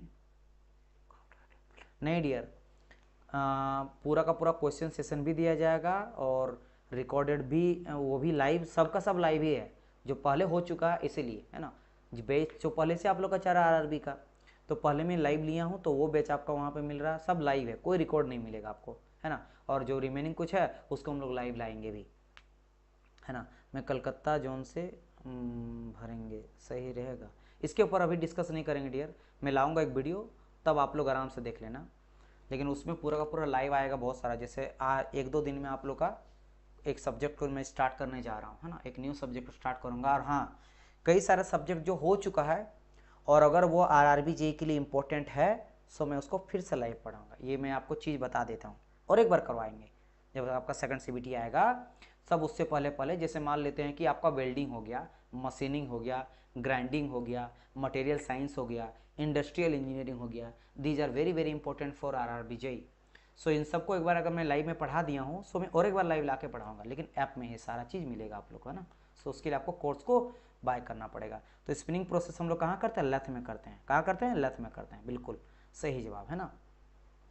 और एक तरह का क्या होता है स्पिनिंग के मेरा फॉर्मिंग प्रोसेस होता है, फॉर्मिंग प्रोसेस होता है, फॉर्म अलग अलग रूप में शेप एंड साइज में ढालने का काम होता है।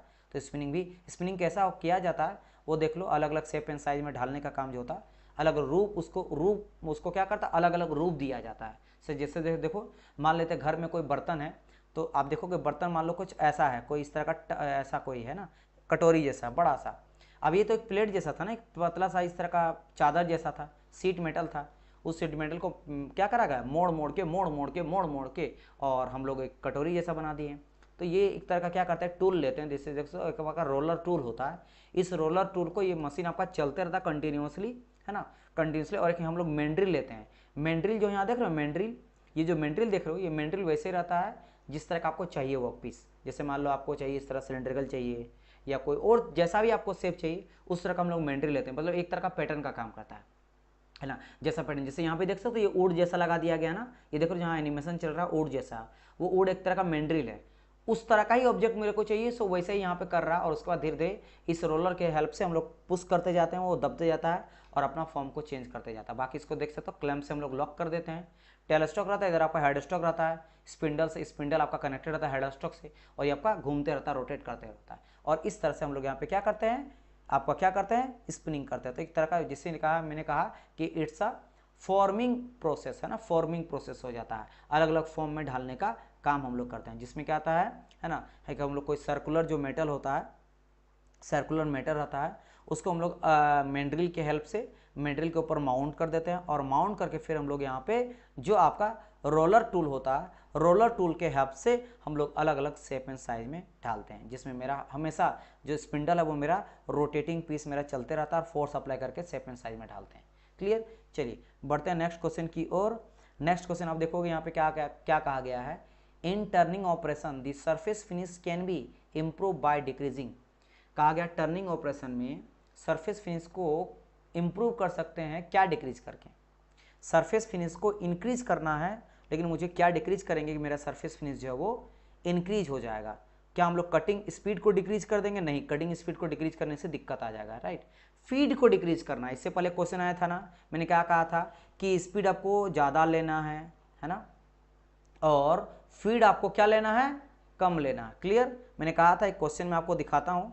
I will show you the question जिसमें बारे में ये वाला चीज़ मैं डिस्कस करा था। ये देख रहे हो, lathe machine the drilling operation should be in higher RPM, speed ज़्यादा लोअर स्पीड, तब जाकर अच्छा होगा। तो सेम चीज़ यहाँ पे भी आपका लागू होता है ना। अगर आपको करना टर्निंग ऑपरेशन, क्योंकि drilling is a type of turning operation, तो सरफेस फिनिश भी वो आपका अच्छा प्रोड्यूस। ऑब्वियसली बात है, ये भी ध्यान रखा जाता है कि सरफेस फिनिश मुझे अच्छा है ड्रिलिंग में, क्योंकि ड्रिल करने के बाद आपको उसमें कुछ काम करना है, बोरिंग करना, तो आप चाहोगे ज़्यादा से ज़्यादा सरफेस फिनिश अच्छा ही रहे। सो इसके लिए आप क्या करोगे, कटिंग फीड जो पर रिवोल्यूशन उसको आप घटाओगे, क्योंकि आप इसको दूसरा तरीका भी है, मैथमेटिकल भी आपको इसको प्रूव करना है। सो हम लोग प्रूव कर सकते हैं सरफेस रफनेस इक्वल टू, मुझे पता है, feed square upon 8 into nose radius R, H equal to F square into R square. So यहाँ पे क्या होता है, अगर आप आर को बढ़ाते हो, सो आर अगर बढ़ाओगे, सो ऑब्वियसली बात है आर अगर बढ़ेगा, सो आप देखो ये घटेगा, जिसके वजह से एच जो है एच आपका इंक्रीज करेगा, एच भी क्या रहेगा, इंक्रीज करेगा। तो दैट्स वाई यहाँ कहा गया सरफेस फिनिश मुझे क्या चाहिए, surface finish can be improve, मतलब सरफेस फिनिश को आपको क्या करना है ना, surface if the nose radius increase, surface जो रफनेस होगा वो मेरा घटेगा। सो आप इन दोनों को अगर आप पकड़ के देखोगे तो you will get the answer, है ना, रीडिंग दी फीड पर रेवोल्यूशन, है ना। सो ये चीज़ है, नोज रेडियस इंक्रीज करने से सरफेस फिनिश, नहीं, नोज रेडियस इंक्रीज करोगे तो सरफेस रफनेस, हाँ सही बोल रहे हो, सरफेस फिनिश बढ़ेगा, सरफेस रफनेस घटेगा। सो इस तरह से समझना कि if nose radius increase, then यहाँ पे सरफेस रफनेस अगर मैं बात करता हूँ, क्योंकि आज एच मेरा सरफेस रफनेस है वो घटेगा, अगर सरफेस रफनेस घटेगा तो यानी कि मेरा सरफेस फिनिश बढ़ेगा, सरफेस फिनिश इंक्रीज होगा, ठीक है। सो ये आपका ध्यान आप लोग को रखना है ना। और वहीं अगर कहा जाए कि if the cutting speed increase, second यहाँ पे लिख देता हूँ मैं, अगर मेरा कटिंग स्पीड को इंक्रीज कर रहे हैं तब मेरा सरफेस फिनिश भी इंक्रीज होगा, तब मेरा सरफेस फिनिश भी क्या होगा, इंक्रीज होगा। तो ये प्रोपोर्शनल हो जाता है, क्योंकि देखो कटिंग स्पीड अगर आप फीड को बढ़ा रहे हो तो ये भी आपका बढ़ेगा ही बढ़ेगा, ठीक है। चलो भाई, ये चीज़ का ध्यान आप लोग को रखना है। नेक्स्ट क्वेश्चन, एक न्यूमेरिकल दिया गया है, इस न्यूमेरिकल को करते हैं। सर रेक एंगल इंक्रीज करने से रूम स्ट्रेंथ इंक्रीज होगा, टूल स्ट्रेंथ बोल रहे हैं ना डियर।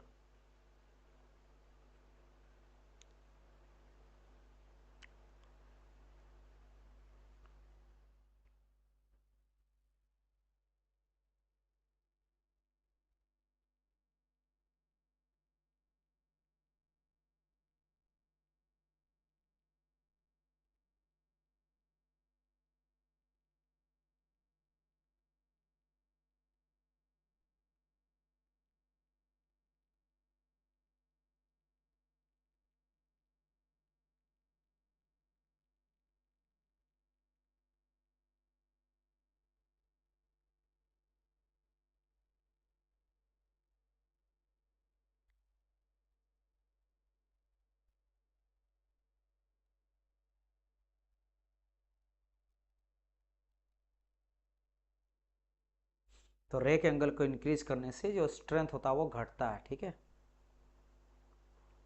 नहीं, रेक एंगल इंक्रीज करने से, अगर आप पॉजिटिव रेक एंगल को इंक्रीज करते हो, सो जो आपका स्ट्रेंथ होता है टूल का वो घटता है। Decrease the strength of the tool edge, ध्यान रखना। इसका आंसर आप लोग बताइए।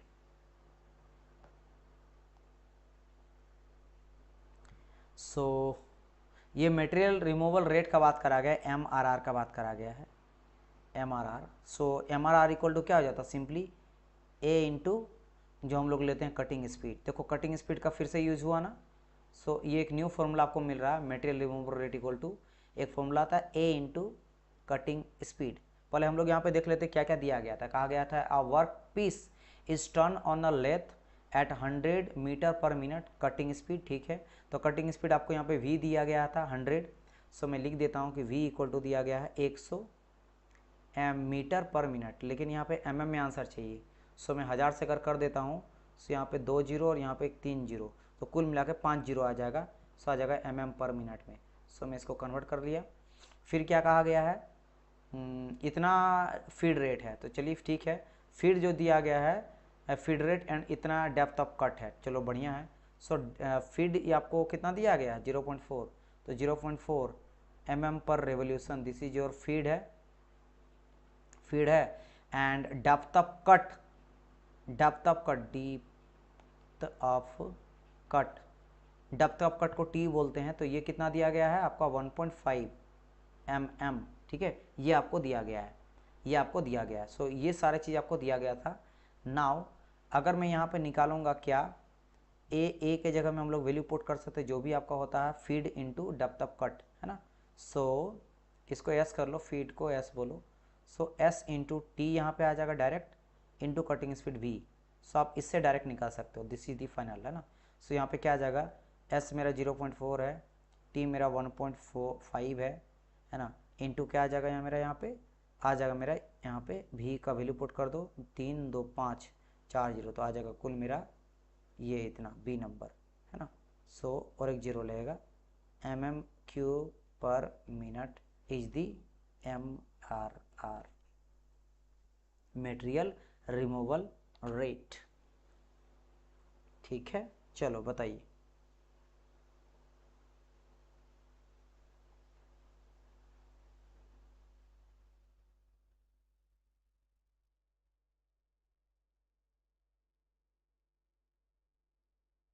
क्लियर?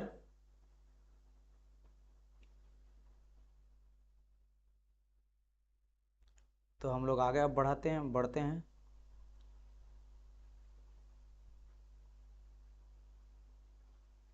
चलो भाई नेक्स्ट क्वेश्चन के रूप मूव करते हैं हम लोग।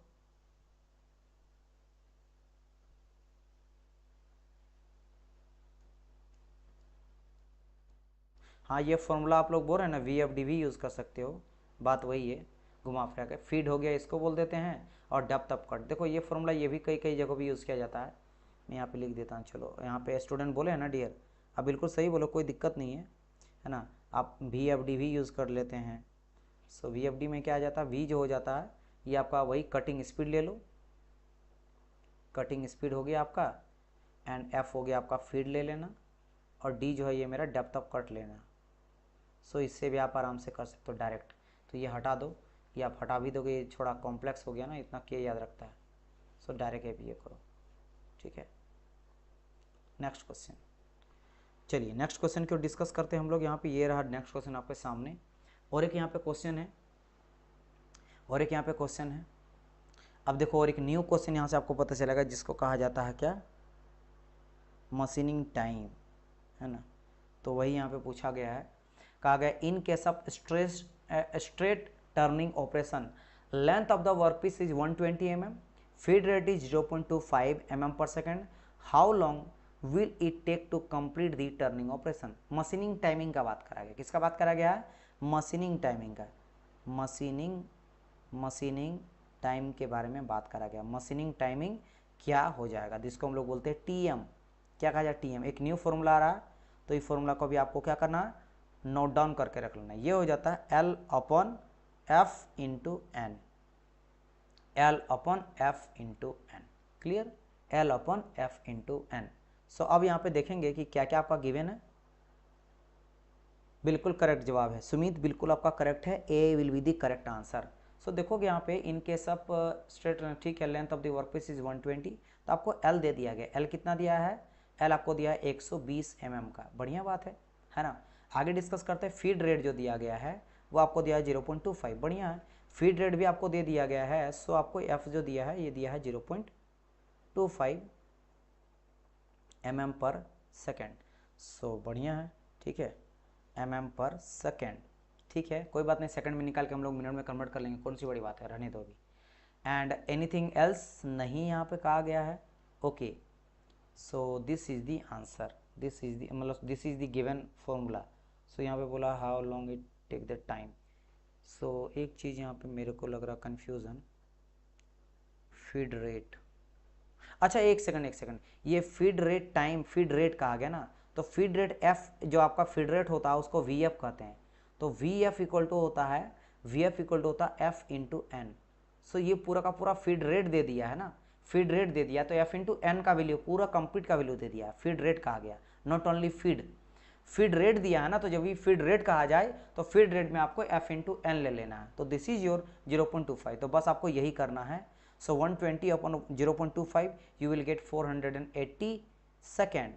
सो यहाँ से आपको मिल जाएगा, इसको मिनट में कन्वर्ट करोगे 60 कर लो, ये कटा 8, यानी 8 मिनट इज द आंसर। ठीक है, 8 मिनट इज द आंसर। चलिए बढ़िया।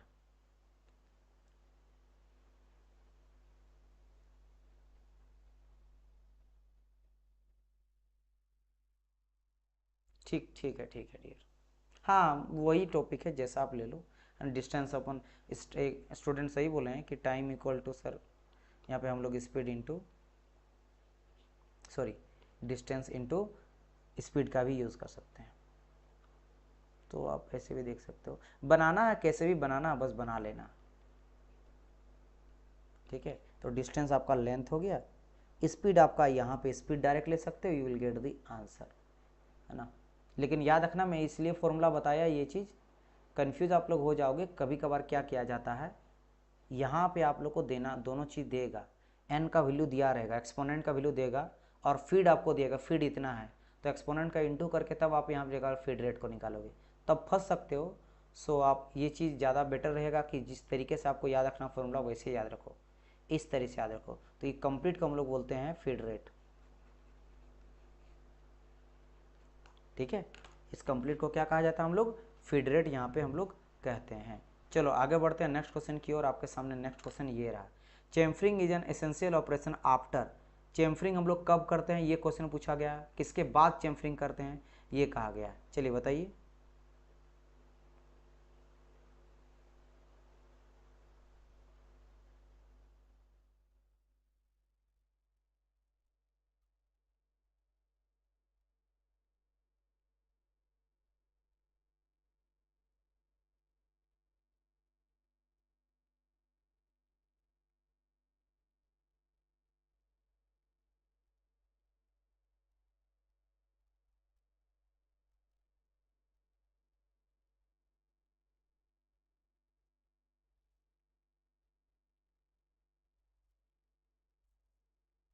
Yes, thread cutting. चेम्फरिंग जो होता है essential after thread cutting. Thread cutting जब आप कर लेते हो तो थ्रेड कटिंग के बाद आपको चेम्फरिंग करना पड़ता है। ठीक है, और इसमें क्या कहते हैं, वेवलिंग करते हैं, एक्सट्रीम आपके एंड में जाके वेवलिंग करते हैं। ठीक है, ताकि फिनिश प्रोडक्ट बनने के बाद उसको किसी को चोट ना लगे, इसी की वजह हम लोग क्या करते हैं, एक्सट्रीम पोर्शन में जाकर वेवल कर देंगे, और वर्कपीस मेरा क्या हो जाएगा, किसी को इंजरी करने से बच जाएगा वो। ठीक है, चलिए तो याद रखना, ये थ्रेड कटिंग करने के बाद ये करना पड़ता है, नहीं तो शार्पनेस की वजह से किसी को चोट लग सकता है। ठीक है, चलिए इसी को वेवलिंग कहा जाता है। 172 क्या कहा गया, what type of operation should be done for accommodating socket head screw. Socket head screw बनाने के लिए किस तरह का ऑपरेशन करना पड़ता है ना, काउंटर सिंकिंग, चेम्फरिंग, काउंटर बोरिंग या स्पॉट फेसिंग। ठीक है, अगर मुझे क्या करना है, अगर मुझे यहाँ पे सॉकेट हेड स्क्रू, चलिए इसका आंसर बताइए।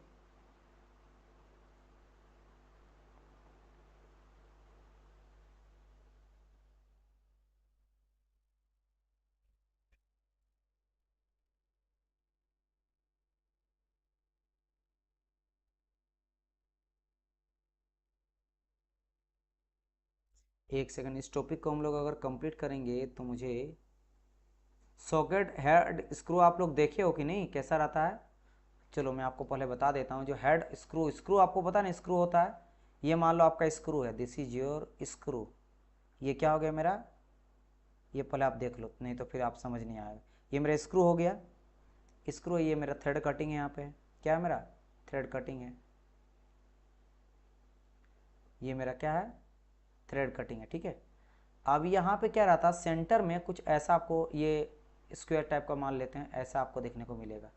ये यहाँ पे हॉल जैसा आपको नज़र आएगा, ठीक है, ये ऐसा आपको दिखाई यहाँ पे देगा डियर। तो इस बात का ध्यान आप लोग को रखना है। यहाँ हेक्सागोनल भी देखने को मिलता है, स्क्वायर भी देखने को मिलता है। मोस्ट ऑफ द केस में आपको हेक्सागोनल ही दिखाई देगा। तो चलो मैं हेक्सागोनल ही बना लेता हूँ, ऐसा कुछ, ठीक है। ऐसा यहाँ पे अंदर में हॉल रहेगा, ये हॉल जैसा रहेगा। हेक्सागोनल है आपका हेड बना रहेगा, है ना। तो ये अंदर में रहता है, जहाँ पे आप क्या कर सकते हो, किसी तरह का पेचकस या कोई चीज़ से इसको क्या कर सकते हो, रेंच के थ्रू आप इसको लॉक कर सकते हो। सो उसके लिए हम लोग क्या करेंगे, काउंटर बोरिंग करेंगे। क्या करेंगे उसके लिए, हम लोग यहाँ पे काउंटर बोरिंग करेंगे। फनल शेप हेड होगा टू सिंकिंग। चलिए, so answer will be your C number. Next question की ओर मूव करते हैं हम लोग। 173 की ओर, for turning internal taper suitable method is, है ना। अगर आपको क्या करना है यहाँ पे टर्निंग करना है इंटरनल टेपर को, तो सुटेबल मेथड क्या हो जाएगा, इंटरनल टेपर कटिंग करना है। सो क्या करेंगे हम लोग यहाँ पे, चलिए एक सेकंड कितना है, हाँ बस और कुछ क्वेश्चन बचा हुआ, देन हम लोग इस टॉपिक को ही कंप्लीट कर देंगे। उसके बाद हम लोग को लास्ट टॉपिक बच जाएगा, देन उसको हम लोग डिस्कस करेंगे, ठीक है। चलिए, और 3 क्वेश्चन बचा हुआ है, ओनली 3 क्वेश्चन आर लेफ्ट। सो यहाँ पे क्या कहा गया, क्वेश्चन नंबर कहा गया 173 में कि फॉर टर्निंग इंटरनल टेपर, ठीक है भाई, suitable method is form tool, taper swivelling the compound rest, taper turning attachment. बिल्कुल करेक्ट जवाब है, बाय टेपर टर्निंग अटैचमेंट, है ना। देखो टेपर टर्निंग करने का वैसे 4 मेथड होता है ना। मैं आपको बता देता हूँ, 4 मेथड फॉर टेपर टर्निंग। ये चारों आप ध्यान देना, आपका काम आ जाएगा। क्या पता एग्जाम में क्या पूछ दे, इससे यहाँ पे एक पूछा गया है। सो एक तरीका क्या है कि बाय यूजिंग, बिल्कुल आपका करेक्ट है dear, by using form tool. तो आप फॉर्म टूल का भी यूज़ कर सकते हो। सेकंड तरीका क्या है कि टेल स्टिक को ऑफसेट करके, है ना, टेल स्टॉक जो होता है उसको अपने ऑफसेट कर दो, उसके एक्सिस से हटा दो, उस तरीके से आप कर सकते हो मेथड। एंड थर्ड आ जाता है जो यहाँ आंसर है, बाय टेपर टर्निंग अटैचमेंट, ठीक है। एंड लास्ट आ जाता है 4 नंबर में, कंपाउंड रेस्ट को स्वेल करके, स्वेवलिंग दी कंपाउंड रेस्ट। एक एंगल में उसको टिल्ट करवा के भी आप क्या कर सकते हो, टेपर टर्निंग कर सकते हो। ये 4 तरीके से आप टेपर टर्निंग कर सकते हैं। चलिए, फेसिंग ऑपरेशन तो बहुत ईजी है कि फेसिंग ऑपरेशन क्या होता है भाई, बेवलिंग नहीं, बेवलिंग कहाँ से, reduce the diameter no, facing the end of the workpiece to produce the flat surface square with the axis. बिल्कुल करेक्ट जवाब है। एम्बोसिंग नहीं, C will be the answer, है ना। सो क्या हो जाएगा, इसका आंसर तो देख के ही लग गया कि इस पर्टिकुलर क्वेश्चन का जो आंसर है वो हो जाएगा मेरा सी। क्या हो जाएगा मेरा सी, यहाँ पे आंसर जो है इस क्वेश्चन का हो जाएगा। क्लियर जवाब, समझ गए ना इसको, बिल्कुल बिल्कुल बिल्कुल। आगे बढ़ते हैं नेक्स्ट क्वेश्चन की ओर। इन ग्रूविंग ऑपरेशन इज डन, है ना। ग्रूविंग ऑपरेशन जो होता है एम्बोजिंग डायमंड से, ग्रूविंग का बात करो, ग्रूव कटांग करना, ठीक है, वेवलिंग नहीं। Reduce diameter of the workpiece over the very narrow surface. बताइए आंसर बताइए, देख के ही लग रहा है ग्रूविंग पता है ना, ग्रूविंग कैसे करते हैं। सो ग्रूव जैसे मान लेते हैं कि ऐसा मेरा एक सिलेंड्रिकल ऑब्जेक्ट है, ठीक है। अब इसके बीच में मुझे क्या करना, ग्रूव कटिंग करना, चारों तरफ ग्रूव कटिंग करना, ठीक है। सर्कुलर मुझे ग्रूव कटिंग करना, कुछ इस तरह से क्या करना, मुझे ग्रूव कटिंग करना, इस तरह से ग्रूव कटिंग करना इसके बीच में इतना। सो हम लोग क्या करते हैं, हम लोग करते हैं ये है डियर कि मैं आपको बता देता हूँ ग्रूव कटिंग में क्या हो जाता है। एक सेकंड, ग्रूव कटिंग में क्या हो जाता है कि ऐसे आया, यहाँ तक तो ठीक है यार, ठीक है। यहाँ पे ग्रूव कटिंग आपका कुछ इतना जाता है और यहाँ पे कुछ इतना ही आ जाता है, इतना ही, समझ गए। सो ये आप देख सकते हो पूरा पार्ट एक तरह से गड्ढा थोड़ा हो गया, ठीक है, नैरो सरफेस आपका कट गया। तो reducing the diameter of the workpiece over the very narrow surface. Next question, और this is the last question of this topic. Machine complete नहीं हुआ अभी हम लोग का, मशीनिंग में अभी लगभग 300 क्वेश्चन है डियर, अभी नहीं 300 है, मतलब आप समझ लो 200 पहुंच गए हैं।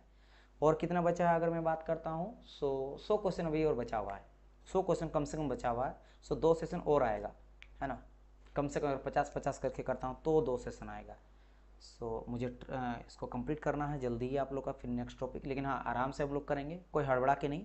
जिनको देखना रहेगा वो देखेंगे, मुझे कोई दिक्कत नहीं है, बाद में भी देख लेते हैं। बहुत सारे स्टूडेंट बोलते हैं सर हम लोग बाद में देख लेते हैं, देख नहीं पाते हैं आपका लाइव क्लास, हम लोग बाद में कर लेते हैं, तो इट्स ओके, कोई दिक्कत नहीं है, आप जब आपके मन रहे। लेकिन मैं, आप अगर लाइव आते हो तो थोड़ा मुझे मोटिवेशन मिलता है, एक एनर्जी मिलता है। लेकिन फिर भी मैं डिटेल में करूँगा, कभी भी पार जल्दबाजी नहीं करूँगा, हर एक चीज़ को संभल के आराम आराम से, हर एक पहलू को ध्यान में रखते हुए। क्योंकि मेरे पास देखो एक क्वेश्चन आपके पास पड़ा हुआ, लेकिन मेरे पास जो क्वेश्चन है वो इस क्वेश्चन से कहाँ कहाँ और क्वेश्चन बना वो भी मैं बताते हुए चलता हूँ, तो वो भी मुझे ध्यान देना। कहा गया the production of conical surface by gradual reduction in diameter is known as threading. अच्छा, थ्रेडिंग आप बोल दिए, सॉरी, टेपर टर्निंग, थ्रेडिंग बोल रहे, टेपर टर्निंग क्या जगह, taper turning is the answer. अच्छा, यहाँ पे एक क्वेश्चन पूछा गया कि टेपर टर्निंग करने का भी मेथड बताओ, तो वो भी मैं लास्ट बता देता हूँ, है ना। तो यहाँ पे आ जाएगा मेरा different method of taper turning. Taper Turner का कई तरह का क्या होता है, अलग अलग मेथड होता है, ठीक है, टर्निंग। सो जैसे एक, फिर से फॉर्म टूल का यूज कर सकते हैं, by using the form tool, short में लिख दे रहा हूँ, पूरा लिख देता हूँ, बाय यूजिंग फॉर्म टूल, तो एक होता है फॉर्म टूल के यूज करके। सेकेंड, टेपर टर्निंग का अटैचमेंट यूज करके, है ना। सेकेंड नंबर वही आ जाएगा क्या, सेम सारा चीज आएगा। अगर मैं यहाँ पर बात कर लेना कॉमन, है ना, बाय, यहाँ पे बस टेलस्टॉक ऑफसेट मेथड कहा गया था ना, एक देखना, ये by using the form tool ये रहेगा ही रहेगा। टेपर टर्निंग का अटैचमेंट करके 2 ये हो गया, है ना। और 4 number solving the compound rest, ये 3 आ गया। और ये चारों का चारों यूज करते हैं, चारों का चारों आप लिख देना, आपका काम आ जाता है। ये चारों का यूज करके यहाँ पे जैसे कहा गया था ना, टर्निंग की ही तो बात कर रहे हैं, टेपर टर्निंग का ही तो बात कर रहे हैं ना। अच्छा, टेपर टर्निंग ही तो था, मैं ध्यान ही नहीं दे रहा हूँ, टेपर टर्निंग ही तो था। तो अगर मैं टेपर टर्निंग की बात करता हूँ तो ये चारों का यूज करके हम लोग क्या कर सकते हैं, टेपर टर्निंग कर सकते हैं, राइट। मैं ध्यान नहीं दिया था, टेपर टर्निंग ही था। तो ये चारों मेथड का यूज करते हैं टेपर टर्निंग के लिए। और यही आपका हो गया लास्ट क्वेश्चन, क्योंकि इसके बाद आपका आ जाएगा दूसरा टॉपिक। साथ ही साथ आप सभी के लिए आप लोग को व्हाट्सअप ग्रुप बना दिया गया, जो डेडिकेटेड बच्चे हैं, अगर आप ज्वाइन करना चाहते हो व्हाट्सअप ग्रुप में, तो यहाँ पे आप डिस्कशन कर सकते हो, सारे अपडेट्स वगैरह मिलेगा, है ना, क्लासेस का लिंक वगैरह मिल जाएगा। इस तरह का जो भी थ्योरी सेशन रहेगा, एमसीक्यू सेशन रहेगा, गाइडेंस सीरीज रहेगा, वो आप लोग को पता चलेगा। कोई भी जो पीडीएफ वगैरह चाहिए रहेगा वो मैं आप लोग को शेयर कर देता हूँ, तो आप हमारे ग्रुप में भी ज्वाइन कर सकते हो, इसका भी लिंक आपको डिस्क्रिप्शन बॉक्स में मिल जाएगा। और अगर आप बैच में ज्वाइन करना चाहते हो आरआरबी जेईई 2025 के बैच में, चाणक्य बैच 2.0 में, तो आप जाके ज्वाइन कर सकते हो, जिसमें आप लोग लाइव प्लस रिकॉर्डेड लेक्चर मिलता है। As you know that, PDF notes आपको टोटल जितने भी लेक्चर जाता है, सारे लेक्चर्स का पीडीएफ नोट्स आपको मिल जाता है। रिवीजन क्लासेस चलता है, लाइव डाउट सेशन चलता है, स्पेशल न्यूमेरिकल सेशन चलेगा आप लोग का। मैं 10-10 आपको इसमें बुक दूंगा क्वेश्चन प्रैक्टिस के लिए, है ना। नोट्स आपको फुल नोट्स और शॉर्ट नोट्स दोनों दूंगा, मतलब नोट्स बनाने का दरकार नहीं है, नोट्स बिल्कुल नहीं बनाना है, केवल लेक्चर देखना है। नोट्स आप प्रिंट आउट निकाल लेना, ताकि आपका टाइम बचेगा, है ना। क्वेश्चन प्रैक्टिस के लिए मैं आपको 14,000 प्लस एमसीक्यू दूंगा, 10,000 में और ऐड कर दिया हूं, और 10 में बुक दूंगा, हर एक सब्जेक्ट का अलग अलग मैं क्वेश्चन दूंगा, आंसर के साथ, एक्सप्लेनेशन के साथ, ताकि आप रिवीजन कर पाओ। साथ ही साथ टेस्ट सीरीज आप लोग को लेटेस्ट पैटर्न के अकॉर्डिंग मिलेगा ही मिलेगा। समझ गए, ये सब कहां मिलेगा, स्टडी यूटी एजुकेशन एप्लीकेशन को डाउनलोड कर लीजिएगा गूगल प्ले स्टोर से, फ्री पीडीएफ, और जो भी आप लोग का पीओए के सेशन चलता है वही फ्री मिलता है। कुछ टाइम बाद हम लोग टेस्ट सीरीज भी लाएंगे, वो भी आप लोगों को कुछ टेस्ट सीरीज फ्री में मिलेगा, और बाकी बच्चे के लिए पेड वाले में तो सबको मिलेगा ही मिलेगा। लाइव आप चैट बॉक्स के थ्रू मेरे साथ बात कर सकते हो, एप्लीकेशन के थ्रू, और क्लासेस अपडेट्स के लिए व्हाट्सएप ग्रुप में आप ज्वाइन कर सकते हो। चलिए, thank you so much for watching.